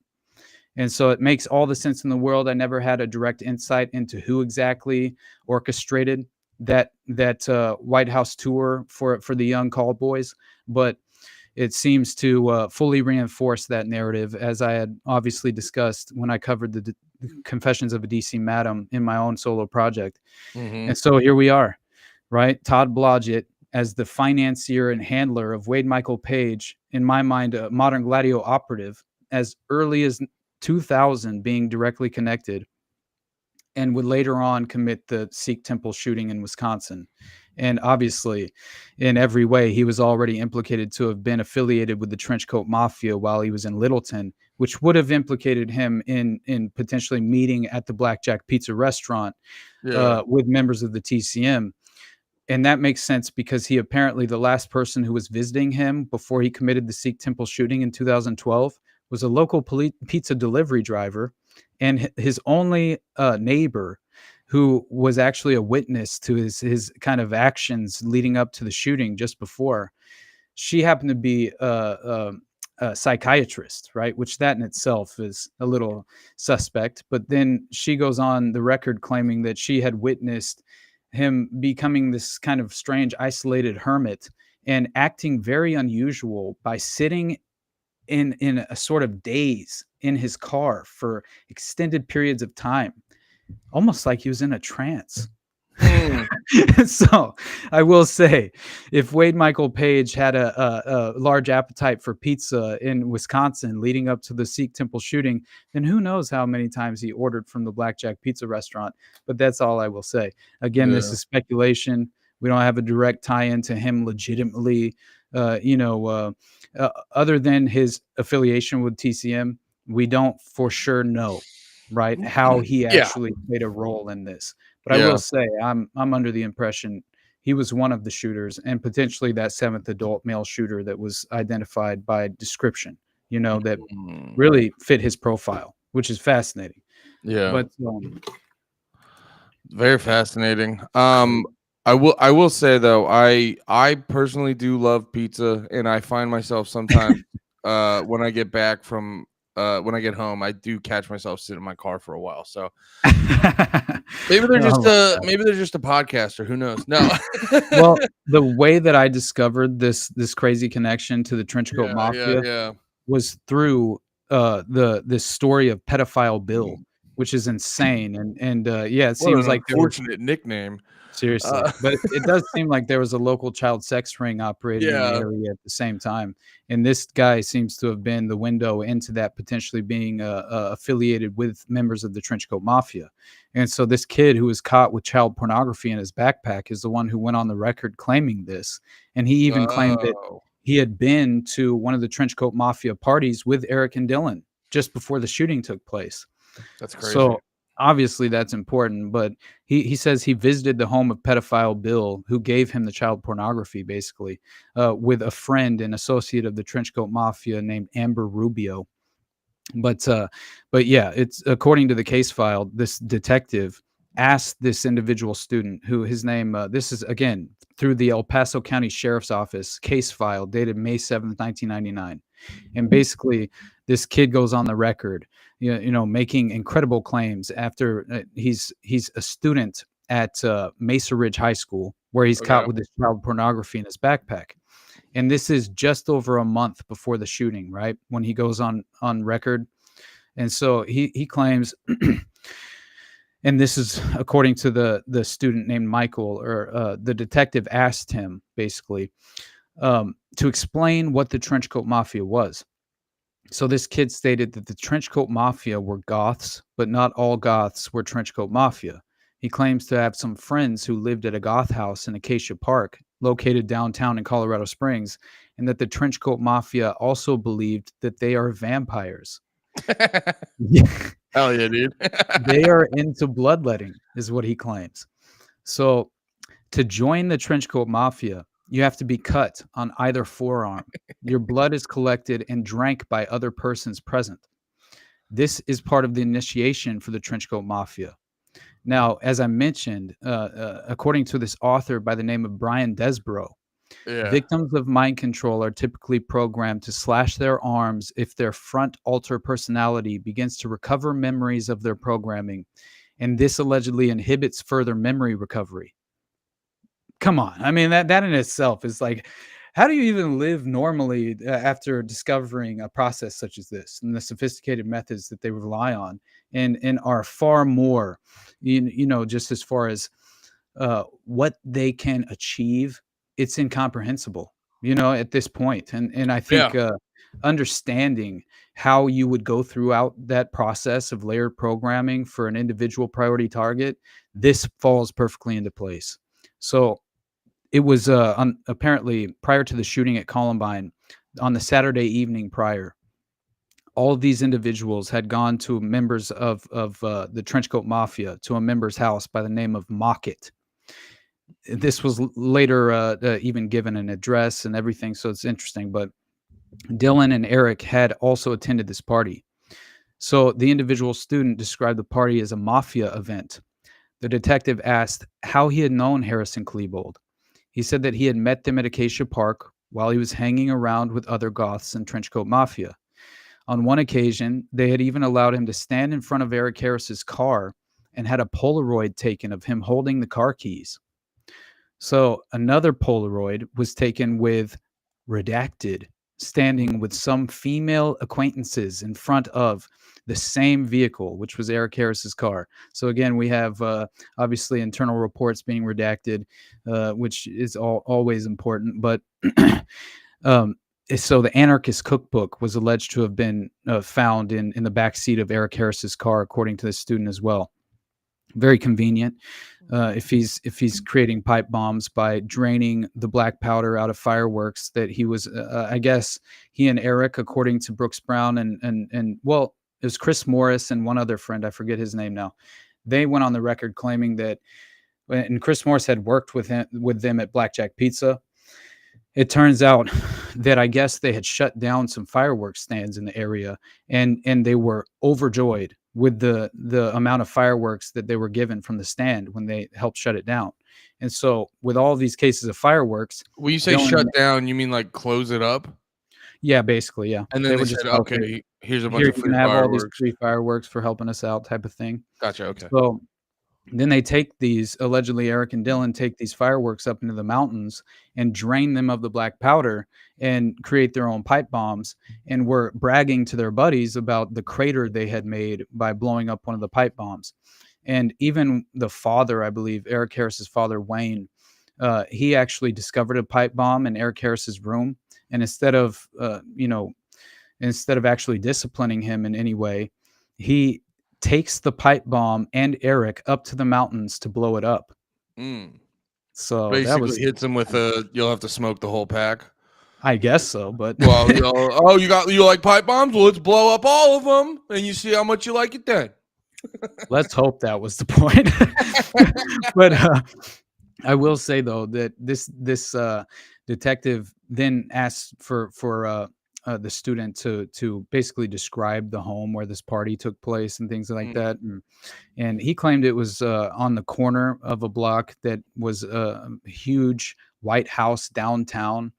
He couldn't give a direct description of where it was located, but he claimed that he could take them there basically, and he did claim that essentially it was right in front of a school and a park. So I thought that maybe even the location of the property mattered in terms of the network, and procuring, having an avenue toward procuring young, vulnerable minds, in a sort of way that are kind of already fitting that profile. But so it looks like the detective asked him to explain how the Trenchcoat Mafia was structured. So this is very interesting to me. And apparently it factors into Dungeons and Dragons, and who knows if D&D really is the inspirational kind of I don't know, as far as just this individual student's account. It could have driven some of the details in a way, but I'm hoping that he didn't just make this up out of whole cloth, because it would be fascinating if he just was playing D&D on a daily basis and decided that he would provide a detailed account of the Trenchcoat Mafia through the through the utilizing descriptions of the game itself. It's very strange, but I had someone point that out to me because I had never played this, but so I was unaware of the direct connections into the game itself, but who knows what exactly that means. But either way, the Colorado Springs chapter is described as being called the Mulcavia Trenchcoat Mafia. Now, they basically hung out and listened to goth music and partied. Then you had the Denver chapter, which was called the Gangrel Trenchcoat Mafia. They are more interested in violence, according to the kid. In Pueblo, there is the Toreadors Trenchcoat Mafia. He apparently didn't have much information on them, but he also claimed that the Colorado Springs area, there are possibly 20 to 30 members that have actually been cut as an initiation into the Trenchcoat Mafia's upper echelon of the leadership level. So interestingly, the student continued by relating that the Trenchcoat Mafia read the Book of Nod and the Circle of Lilith. So these are occult kind of, what would you call them? just as far as an occult doctrine of some kind, right? That's Yeah. clearly, introducing a philosophy to the members. And so the student was then questioned concerning the photographs that were found in his backpack of sexually explicit material. He related that before Christmas '98, he had been at pedophile Bill's home. He and friend Amber Rubio had gone to pedophile Bill's, who lives on Redacted Boulevard. While while they were present at pedophile Bill's, he had given him the sexually explicit photographs, and he had also shown them a photo album containing photographs of small children in sexually explicit positions. So upon observing this photo album, it made him physically sick, and he and Amber had to leave the residence. So when asked about the content of the photographs, he stated they were sexually explicit photographs of small children. Some appeared to be under the age of 10, and some appeared to be up to approximately 14 years of age. So that is, in my mind, a direct implication of a potential child sex ring operating in the area, no doubt. Yeah. And understanding the Star Chamber and the extraordinary connections to Michael Aquino, I believe his wife Lilith, the high priestess of the order, was directly connected to the Paul Schultz case. How about this? How about I just briefly describe the Star Chamber and then we get out of here, honestly, if you're okay with that, because I'm tired of leaving this on the table every time I discuss Columbine. It's driving me mad. If you wanna part ways, we can, but I would prefer to just briefly cover this as much. Brother, as I got all possible. day. I got all Awesome. day. I'm in no rush to do anything, Hell but yeah, maybe buddy. get lunch. But other than that, Right. I ate too much late last night, so I'm good, dude. I got a lot of BK still in me from 3 a.m. Awesome. I got all day, Austin. Don't worry. All 'Cause right. So yeah. here we go then, because this seems to be the direct connection to what I had mentioned about the Nazi breeding experiments and what I view as the overall, let's say, overarching umbrella network that very much was in league in Littleton at the time, as far as actively entrenched with the headquarters there in Sedalia. So Paul Schultz and the Star Chamber provide us with the window into a connection directly into that of Michael Aquino and the White Eagle Underground. So this, to me, becomes the proverbial smoking gun in the form of this confidential investigative memorandum on the White Eagle Underground, which implied that the group itself was actually a cult consisting of high-level rogue intelligence agents and foreign terrorist operatives. So according to the memorandum, which was dated March 31st, 97, regarding a felony case of child abuse involving a man by the name of Paul Schultz, the subject line read, "The Star Chamber and White Eagle Underground in Texas Gulf area." And so in the background, the investigator received a call, right? Allegedly, this is how he became aware of this case in the first place. He gets a call prior to Thanksgiving of 97 from a woman who was living in Cypress, Texas, which was a Houston suburb. Her name was Belinda Schultz. She was 41 years old, and she disclosed that she had learned about the inquiry into white supremacist terrorism centering on New York City through a third party. So I'm just imagining, obviously there's what I described as a kind of, I really included a chapter of, I think I described it as the crossroads between 9/11 and Columbine, because there are far too many direct connections to that of 9/11. Just understanding Wayne Harris, his background in psychological operations, and also being a high-level military intelligence asset in the Air Force.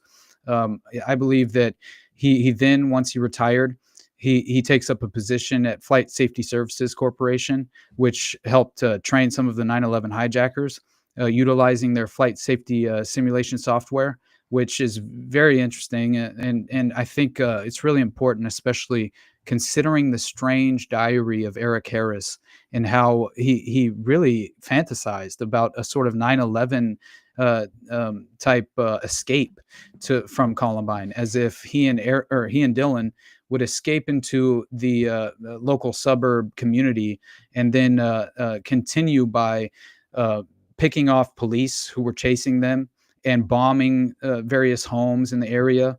And then they would steal a car and drive to the Denver International Airport and hijack a plane where they would then fly the plane into New York City. So it seemed like this was a strange 9/11 connection to a fantasy of his escape, Yeah. right? So that alone, I mean, is fascinating, right? Wait, okay, she's telling me Columbine kids wanted to round it all out with a quick little 9/11? Yes. That's Eric crazy. Harris wanted to hijack a jet plane and fly it into New York City. I mean, that in itself, right? Take out as many people as possible was the idea behind it in the Yeah. concept, but still, too many connections to that of 9/11 in my mind. But still, when you see these details, right? As far as the investigator was claiming that the individual Belinda Schultz, the mother, had faxed to him numerous pages of background information, including a police report.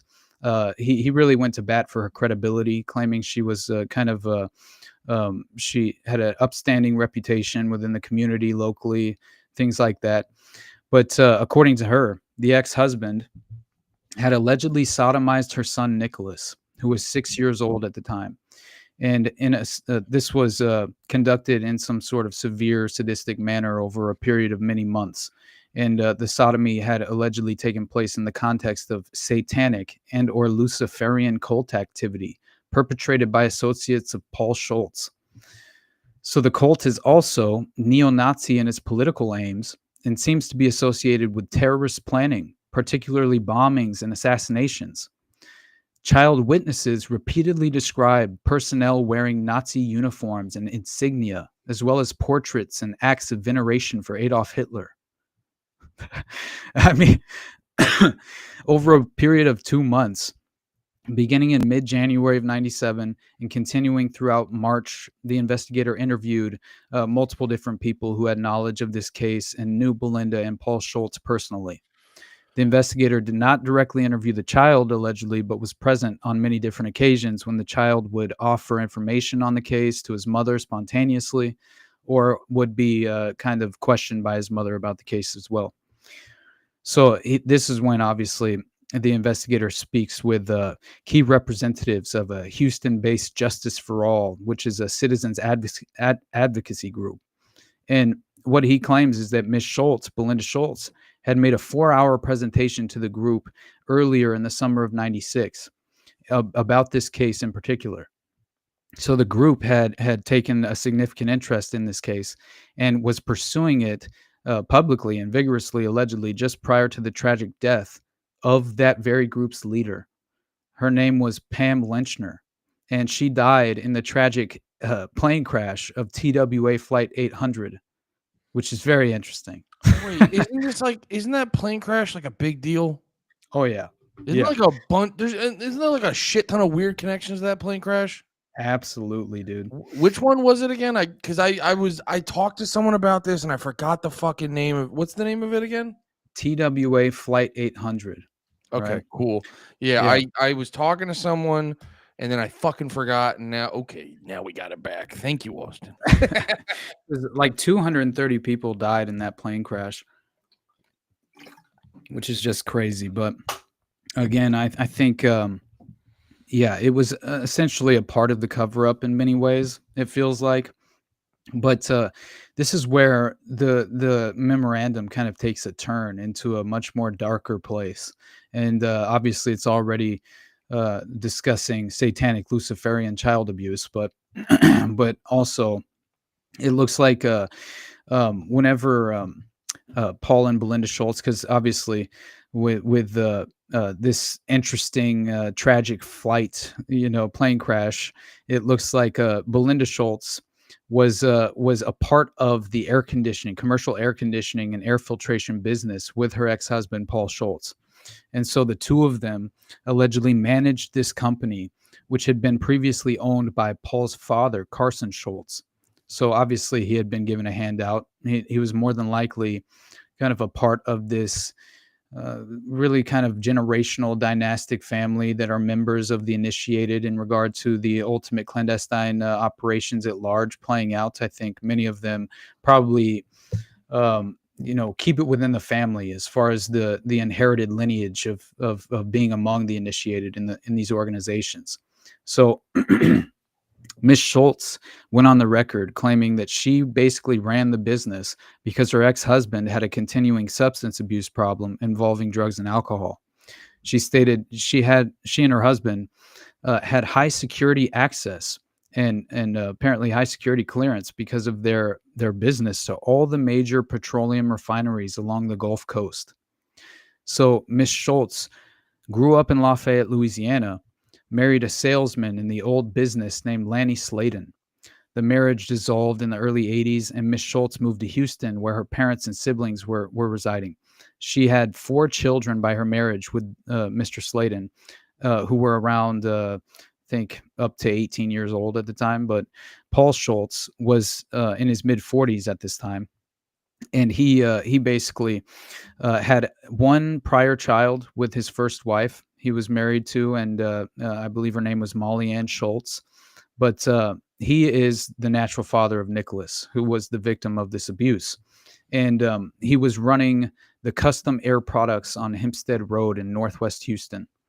So not very much information personally could be obtained surrounding this individual. And, it goes to show, I think, that they remain very much in the dark as far as their activity in these networks. But Miss Schultz, she concealed, she claimed that he even concealed his past to her during their marriage. So it looks like he was kind of keeping things close to the vest. But she also stated she'd been told by his mother that both he and his brother, Buddy, who is also in the air conditioning and filtration business, were connected to the mafia. So that in itself, I think, provides the organized crime connection to the network.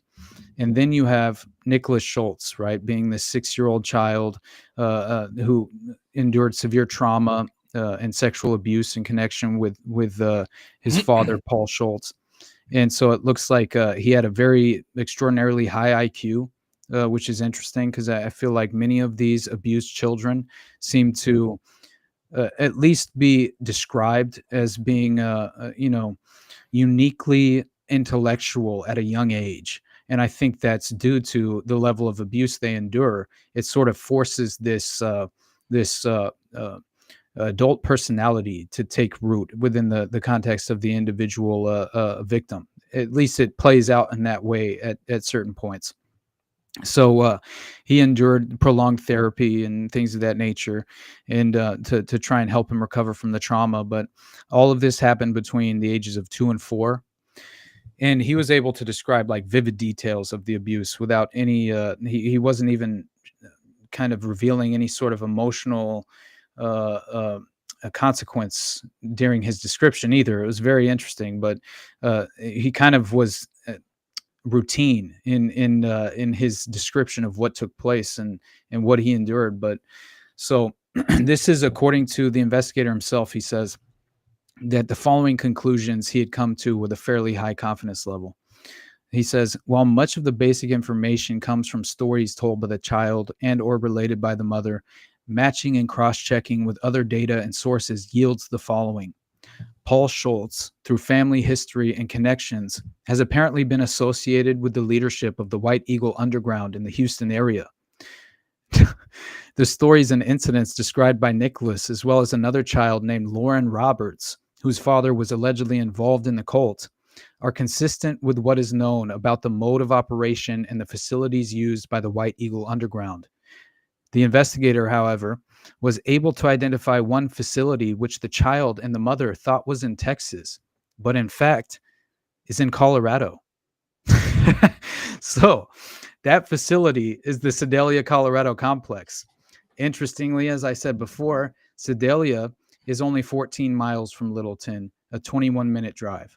Mm-hmm. So this is where you have Nazi breeding experiments and fertility death rituals, right? Which I believe is exactly what we're witnessing in the context of the Paul Schultz case. I got to take a drink, dude. You're good, brother. So it looks like his father had taken him. Mr. Schultz apparently took Nicholas. So Paul took Nicholas to meetings at these facilities used by the White Eagle Underground for social and religious reasons. Apparently they were not political, according to this investigator. But the child's alleged pure Aryan bloodline was apparently the reason he was tapped at an early age for leadership. So the child described incidents where adults in Nazi uniform actually prayed to him. He also describes conversations with a woman named Lilla, or Miss Lilla, who offered to be a stepmother after his natural mother had been killed. So, according to Belinda Schultz, Nicholas had identified Miss Lilla as none other than Lilith Aquino, wife of Michael Aquino, former lieutenant colonel in United States Army intelligence and head of the Temple of Set. Well, goddamn. What the fuck?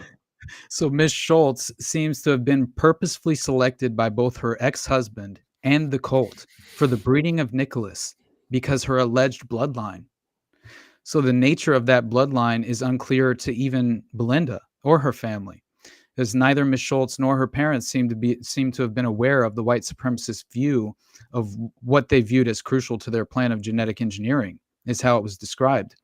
So the Schultz family, Miss Schultz family, was very much they didn't understand the genealogical component that this organization was pursuing in regard to their family history. But the cult in question is apparently the same as a secretive group known to military and domestic intelligence officials as the Star Chamber. So the Star Chamber happens to be the decision-making cadre. Sounds like a level in a Mario game. It really does. Go to the Dude, it sounds like some sort of rank in Scientology or something that you could, you know what I mean? Like, what's Or no, going on? that's where they send you to purify you. You're like, Yeah, you're unclean. You have to go to the Star Chamber. that's what it sounds like. But I apologize. Please describe it. Oh no, you're good. It's just the way that they describe it is this was the upper echelon. This was the leadership of the network, and they referred to themselves internally as the Star Chamber, and it was the decision-making cadre of the White Eagle Underground, and consists of high-level rogue intelligence agents from the CIA, the Army, and Germany and Russia. So the children described men in military uniforms who refer to themselves as First Star, Second Star, etc. According to one highly reliable source, that is nomenclature used by the Star Chamber. And the children also describe circles of stars at the facilities, which are the emblems of the Star Chamber. So it's been implicated in various covert operations over the years involving drugs, weapons, and even child slave shipments from Latin America, particularly Mexico. So this is the playbook. This is the Gladio playbook in every way. This is Iran-Contra resurfacing in the Atlanta child murders through the Hatfield International Airport, where they're utilizing a local faction of the KKK and a white supremacist organization to smuggle weapons and drugs into the domestic U.S. through these various avenues that are strategically set up all throughout the U.S. as far as avenues of shipping these trafficking, these shipments, including children, which is fascinating. And especially when you think, I think it was Ted Gunderson who claimed that they had auctions. They had child auctions in Vegas that they would host privately. And essentially this was a huge kind of entrenched systematic aspect of the child sex trafficking operation conducted by intelligence.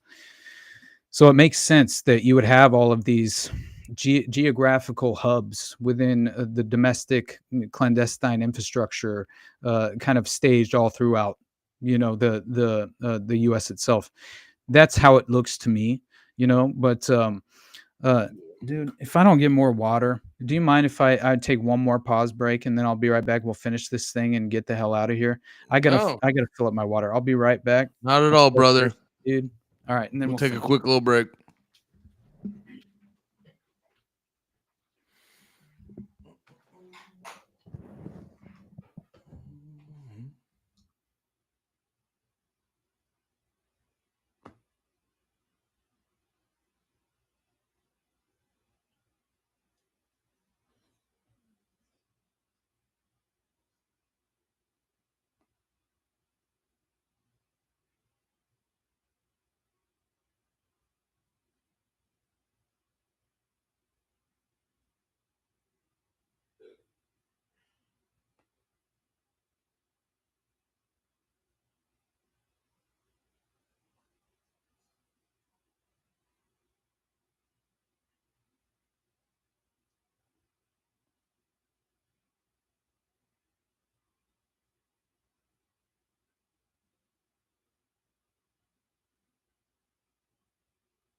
There we go. My mic's on now. Just wanted to say during the break, Andy looking cute today, but I ain't gay. It's okay if you're gay, dude. It's okay. People talking shit to you, man. No. They're being very homosexual, and I appreciate it. Aw. I love being desired by men. That's hilarious. All right, we are hydrated. We are back. Good to go, buddy. Austin, the floor is yours, brother. Thank you, man. We'll bring it in for a landing here in a minute, but Yeah. I just feel like, man, honestly, I could probably talk about Columbine for like 6 hours, but it's crazy how much there really is to cover in regards to this specific case. But as far as how I had mentioned these child sex slave shipments, essentially from Latin America and particularly Mexico in this context, because there's a direct connection into this network that provides that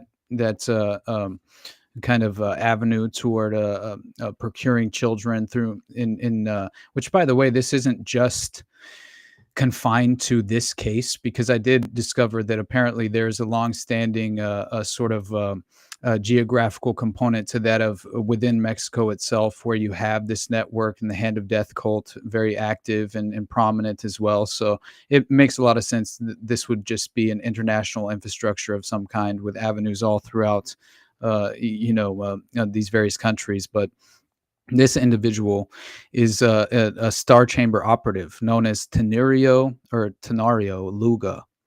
And so Luga was apparently a homosexual lover of Paul Schultz, the father of Nicholas Schultz, who was abusing his own son.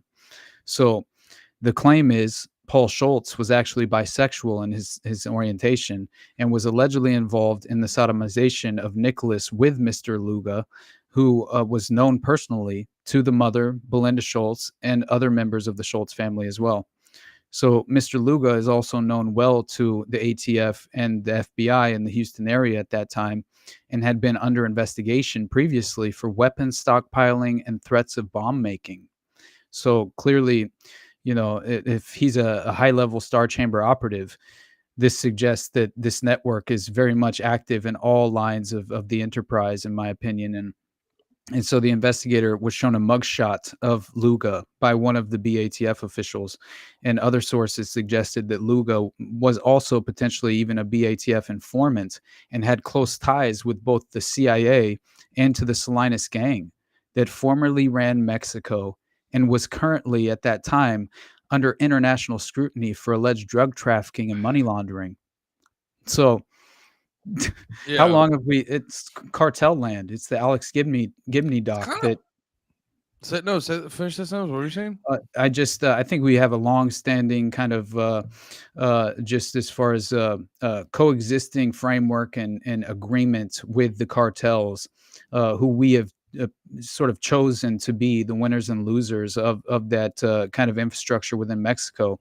Because clearly understanding that the cartels have been utilized by the intelligence apparatus to run these drug trafficking operations into the domestic U.S., then how are they not directly affiliated as a part of this network and, sort of insulated from accountability as well, because they play a major role. And so it seems like, just pointing to Cartel Land, that documentary by Alex Gibney, because it provided footage of members of the cartels in Mexico working alongside intelligence operatives from the U.S., where they're providing them with the necessary means to cook up methamphetamine and then traffic it across the domestic U.S. And so if that was a longstanding playbook, and then understanding Operation Fast and Furious and how they smuggled weapons into Mexico, and basically this this ridiculous gun walking scandal, the guns end up in Paris at that terrorist attack at the Bataclan. I mean, it's just insane that this was directly connected into Vegas as well. And by the way, Wade Michael Page too, because he's affiliated with, I think he was a part of Sandy Hook as well, because later on it basically appears in the form of this individual that he was connected to, called who was the leader of the organization known as the Connecticut White Wolves. And basically it was another white supremacist organization in Connecticut who provided I believe these guns were caught up in a major case with the ATF, and basically those same guns were utilized in the Sandy Hook shooting, and they were connected directly in to the leader of the Connecticut White Wolves, who was being financed by Wade Michael Page. God damn. Is that not insane? So anyway, that's just a Yeah. brief aside, right? Well, yeah, and it kind of goes into what I was gonna say earlier is like it is funny how because I have this like overall sort of framework I look at this stuff where a lot of this stuff comes down like if you look at it big picture, it comes off much more mundane than anything. Where dude, it so often comes back to it's like they're flooding the citizenry with drugs and they're trying to give the groups that they want to do what they want to do guns. And it all just comes down to that, a lot of not like obviously that's an extreme oversimplification, but it's so often that was like what was the craziest part when we were talking about the Vegas shooting, where it was like, it was a lot of like running guns, you know what I mean? It's like a lot of it comes down, so much about the war in Iraq comes down to like heroin and all this. It's like, is it really just about it's about money, drugs, and guns all the time? And Pretty then much. and then what? You get bored and you got to crack open a kid? Like, what are we doing, man? Exactly. Like I really think it's about, for one, what is the most financially vital aspect of the black market? And they will always leverage that to their benefit in terms of lining the pockets of the black budget. And so how else can you gain funding for these covert operations that are not at all going to ever be publicly accepted or even scrutinized because they're clearly within this Yeah. framework of and so And there's it no seems that's a great way to put it too. There's no version of it that will be accepted by like the normal citizenry. exactly. So I think the mind manipulators have really devised the perfect plot as far as the public perception aspect of how they can and even promote this enterprise subconsciously within the minds of the public by allowing them to fall into line by facilitating this very network unbeknownst to them. And the way that I started my episode was by quoting Bill Cooper in Behold a Pale Horse, right? In chapter 12, which says exactly what you were just suggesting, which is he claims for many years, the secret government has been encouraging the manufacture and importation of military-grade firearms for criminal use. This was all intended to foster a feeling of insecurity, which would lead the American people to voluntarily disarm themselves by passing laws against firearms. By using drugs and hypnosis, he claims, on mental patients in a process called Orion, the CIA inculcated the desire in these people to open fire on schoolyards and thus inflame the anti-gun lobby. And I thought that was probably the perfect way to just briefly introduce the concept of what they're always attempting to achieve off of the back of these high impact events. And, just as far as the level of kind of, high impact events is basically the proper description, but there's another term I was searching for, but either way, you understand what I'm saying. And Basically, a lot of violence and death and murder will happen in a very quick, short time. Yeah, absolutely. And what's very strange about this this sort of Star Chamber operatives connection to that of Mexico and utilizing these kind of child slave shipments, right, from that of Mexico as well. It looks like all of this comes in the form of not only was he an informant for the BATF and also working alongside the Salinas gang in Mexico, but he was clearly involved with the CIA, and he had been utilizing that cartel to help aid with the money laundering aspect of the drug trafficking. So it makes sense that they would have these kind of strategic, avenues and very much entrenched, it would seem. But it was also suggested though that he might not have been a Mexican national, and he could have actually been Arabic from some country in the Middle East, such as Libya, So who knows? But Luga is a very interesting last name for a Middle Eastern man.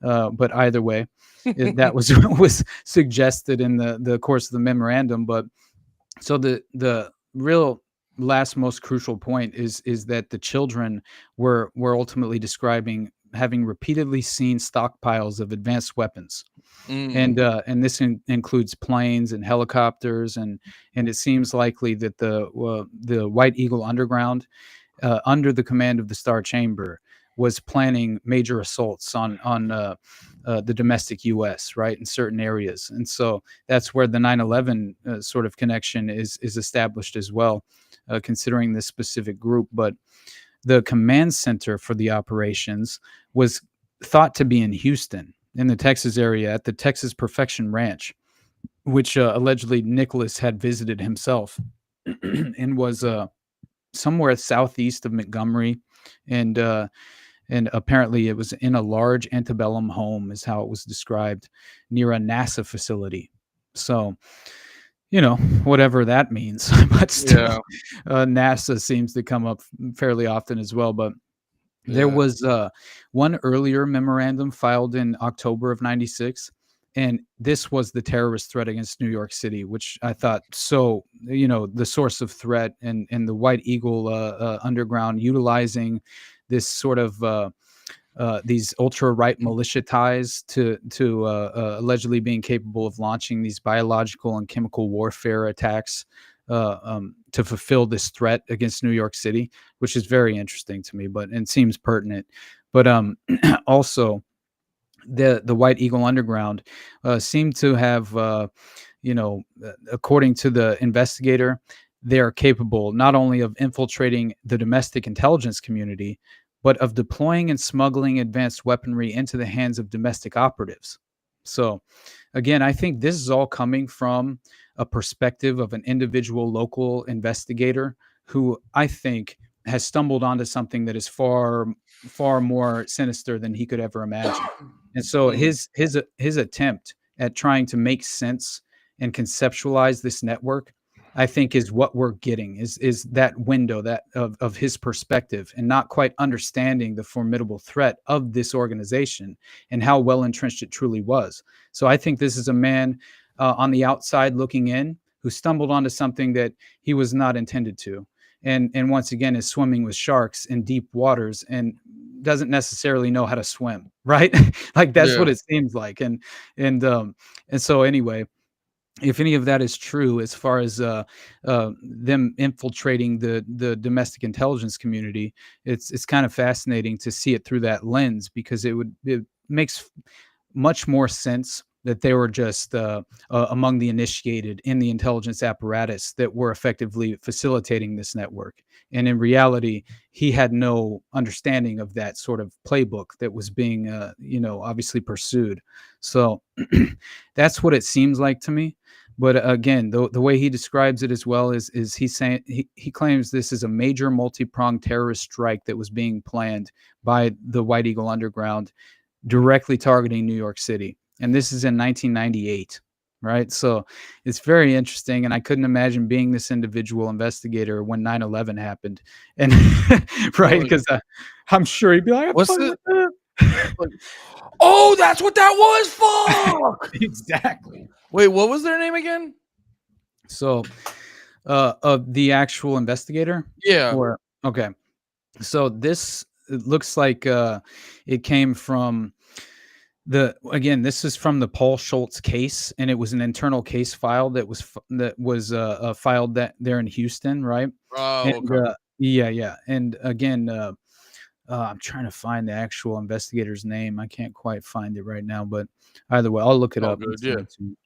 But yeah, it seems as if this is a perfect window into, again, some sort of local investigator not quite understanding the scope of this network. And so anyway, it was allegedly, according to him, it seems as if the alleged motivating ideology of the White Eagle Underground is the kind of occult white racism nurtured within the Russian and German theosophical movements of the early 19th century, So he even associates the Theosophical movement and Theosophical Society of some kind. Reminds me of Helena Blavatsky and the Nazi component, obviously, but um, it does look like obviously there was a mythology that was strongly implemented behind this ideology, reinforcing the deeper psychological level of what the investigator described as the Christian identity movement theology, which that in itself applies to Randy Weaver of Ruby Ridge and his wife. Obviously, they were members of the Christian identity movement. They believed that the Israelis were imposters. They weren't the actual modern day Jews, and that actually the modern day Jews were essentially they believed themselves to actually be the modern day Jews. What's that? Wait, you telling me someone's got beef with the Israelis? Right, exactly. Yeah. What's their But problem? I will say a lot of this ideology did definitely motivate the Aryan Nations gangs and those kind of right-wing militia groups in the 80s at the time. And so it makes sense, right, that this would effectively be connected in. But so essentially, what are the odds of a fellow friend and an employee at Blackjack Pizza who lived in the same town the memorandum names as the headquarters of the Sedalia, Colorado complex, only 14 miles from Littleton, just so happened to be directly affiliated with the very underground network of white supremacists known as the Brotherhood of the White Temple, part of the wider network, referred to as the White Eagle Underground, and apparently associated with the White Eagle Lodge. And so all of that is just too much, and clearly raises all the red flags. And also members, adult, basically pizza drivers that worked at Blackjack Pizza were effectively the individuals who helped procure the weapons for Dylan and Eric at a gun show, right? And so that in itself is fascinating because they lived in Sedalia, Colorado. That was the headquarters of the complex that we're referring to in the White Eagle Underground context. So it makes sense that they would have effectively been running guns potentially and providing the children with weapons. But then you also have, obviously, the sinister connection of one of the pizza delivery drivers by the name of Nathan Johnson, who knew Eric and Dylan personally. In 2008, he would later get caught up on now he was an affiliate of the White Eagle Underground and this Aryan kind of white supremacist organization. And in 2008, he would legitimately engage in an assassination plot against Barack Obama in Denver, Colorado, and basically get caught up on charges for planning an assassination plot against Obama at the Democratic National Convention. And so all of that legitimately happened, and it looked as if they were also kind of distributing methamphetamine as well. And that makes sense because there was allegations that Dylan and Eric were experimenting with meth leading up to the shooting. And so if that was true, then they more than likely got their hands on the methamphetamine from one of the adult delivery pizza drivers at Blackjack Pizza who were actively involved with distributing methamphetamine in the area on behalf of the White Eagle Underground. And then, would later on in 2008 potentially attempt to assassinate Barack Obama. So, nothing strange to see there, right? Doesn't it all remind me of the Omar Mateen network and how Michael Sanford, who was allegedly trained at a black site with Omar Mateen and what was it, James Wesley Howell and Micah Xavier Johnson, and all of these individuals went and committed a modern Gladio style mass shooting operation of some kind. And what was the claim? Michael Sanford, he was the kid from the United Kingdom who was basically on the spectrum and was somewhat autistic, but was lured into being trained by the CIA at a domestic black site in Virginia, and then would later on go to Vegas and attempt to grab the service revolver. This is at a campaign event for Donald Trump in 2016. Oh, I remember that guy. Yeah, grabbed the service revolver of one of the security officers who were working the event, and he would later claim after he's wrestled to the ground and he's in custody that he was doing so in an attempt to assassinate the actual candidate Donald Trump at the time. So Yeah. again, too much to dismiss as far as seeing the layers of the parallel connections there that you can draw directly into another sort of event that is very similar. But yeah, buddy, I mean, honestly, I really want to talk about everything else as well, like the death education program and things of that nature. But who knows, man? We can always talk about that later on another Yeah. episode, I obviously. think I'm just happy you went past. I'm just happy the stream went past 3 hours and 33 minutes, because that would have had a schizophrenic guy's head explode Hey, if we did that. my head almost exploded the other day. I did an interview on Columbine with JJ from Operation GCD, and Yeah. we, it ended up being 3 hours and 33 minutes. I was like, no, somebody's gonna see this. You Dude, know? I was laughing when like I could tell it was wrapping up. I go, we better go longer than 13 minutes when I realized that, because I was like, That's so funny. don't worry. Well, I was like, okay, we have to stop between 3:33 and 4:20, because then it's because if we stop at one of those, it's gonna look bad on us. But hey, man, this was the fucking shit. Yeah, man, this was awesome. Go check out Austin's podcast, Underclass Pod. Got the new series on Columbine, which we talked about a shitload today, but he goes into other details on a bunch of other things in that one. Austin's got let him know what else you're doing and stuff. Awesome, buddy. Thank you as always for having me on, brother. I appreciate you letting me be so long-winded at times. You know, I don't know. It has to be impossible occasionally to break in and kind of stop me at times, and so Well, no, I apologize for that. No, I appreciate it, because this is always, I like to just listen, like on stuff like this, because I don't know a lot. You know what I mean? So it's like these are very one. My job's crazy easy. You ramble and I make a joke every 20 minutes. So it's no, all this stuff's very fascinating to me. No, it reminds me. I remember when I first came down to Austin. I found myself at a party where Metzger and Michael Mouse were actually there, and I got to be a fly on the wall for Metzger just spazzing on something for like an hour straight. He's so And I funny, go, bro. yeah, he's the man. And I'm just like, this is all I want. I just want to hear. So like to have you in the similar format in a podcast, just go. It's my shit, dude. It's my shit. I can't thank you enough, brother. You know that. And I think, I don't know, we have a good dynamic, and clearly we're friends at this point. So I couldn't be more grateful as always, man. And as far as Columbine is concerned, I do think there's a few other things we could touch on, but we'll keep that for our next episode, obviously. Yeah. But I gotta say, man, it's interesting to me because the way I view the public school system, I mean, I basically am under the impression that through, assigning your child to the public school system, it's essentially the equivalent of voluntarily placing your child into state custody, and that in itself is you're running a major risk. So, I'm not at all.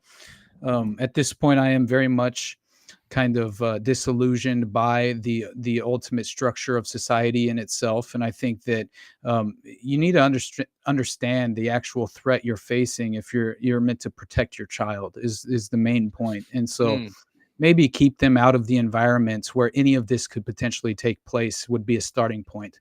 And that's really my only kind of conclusion when it boils down to it, because as long as your child is at least not in this specific environment of a public school system, then at least you're not running the risk of potentially having your child become a victim of a mass shooting to some extent. And so I don't view school shootings dwindling in the near future anytime soon. I think they're very much as vital in terms of the strategic criminal enterprise and the dystopian outcome as it ever has been. And so I would just kind of warn everyone to just remain skeptical before falling into some sort of a preordained outcome and a strategic trap that has been set for you ideologically to kind of take the bait and run in the wrong direction that will only become self-defeating in the end. So anyway, nothing but love, brother. I don't know. I really have I have a few interviews coming up, but beyond that, You guys check out the Underclass podcast, obviously, and the Patreon is the best place to support me. You can at least there's an incentive there. You can get the paywalled show that I do with Brad Bankley and Sam Tripoli called Whatever This Is, and I'm sure we'll be doing another one of those soon. But it's always a good time. Anyway, buddy. Fuck yeah, go support Austin. He does some good ass shit. All right, guys, thanks for hanging out with us today. I'll see you tomorrow, normal time, 11 a.m. Eastern Standard. Hang out with us. All right, be about it, guys. Peace. Or actually, all right, real quick, M. Fisher, thank you for the sub. He said, awesome show, fellas. You're the fucking man, Fisher. Love you, buddy. See you tomorrow.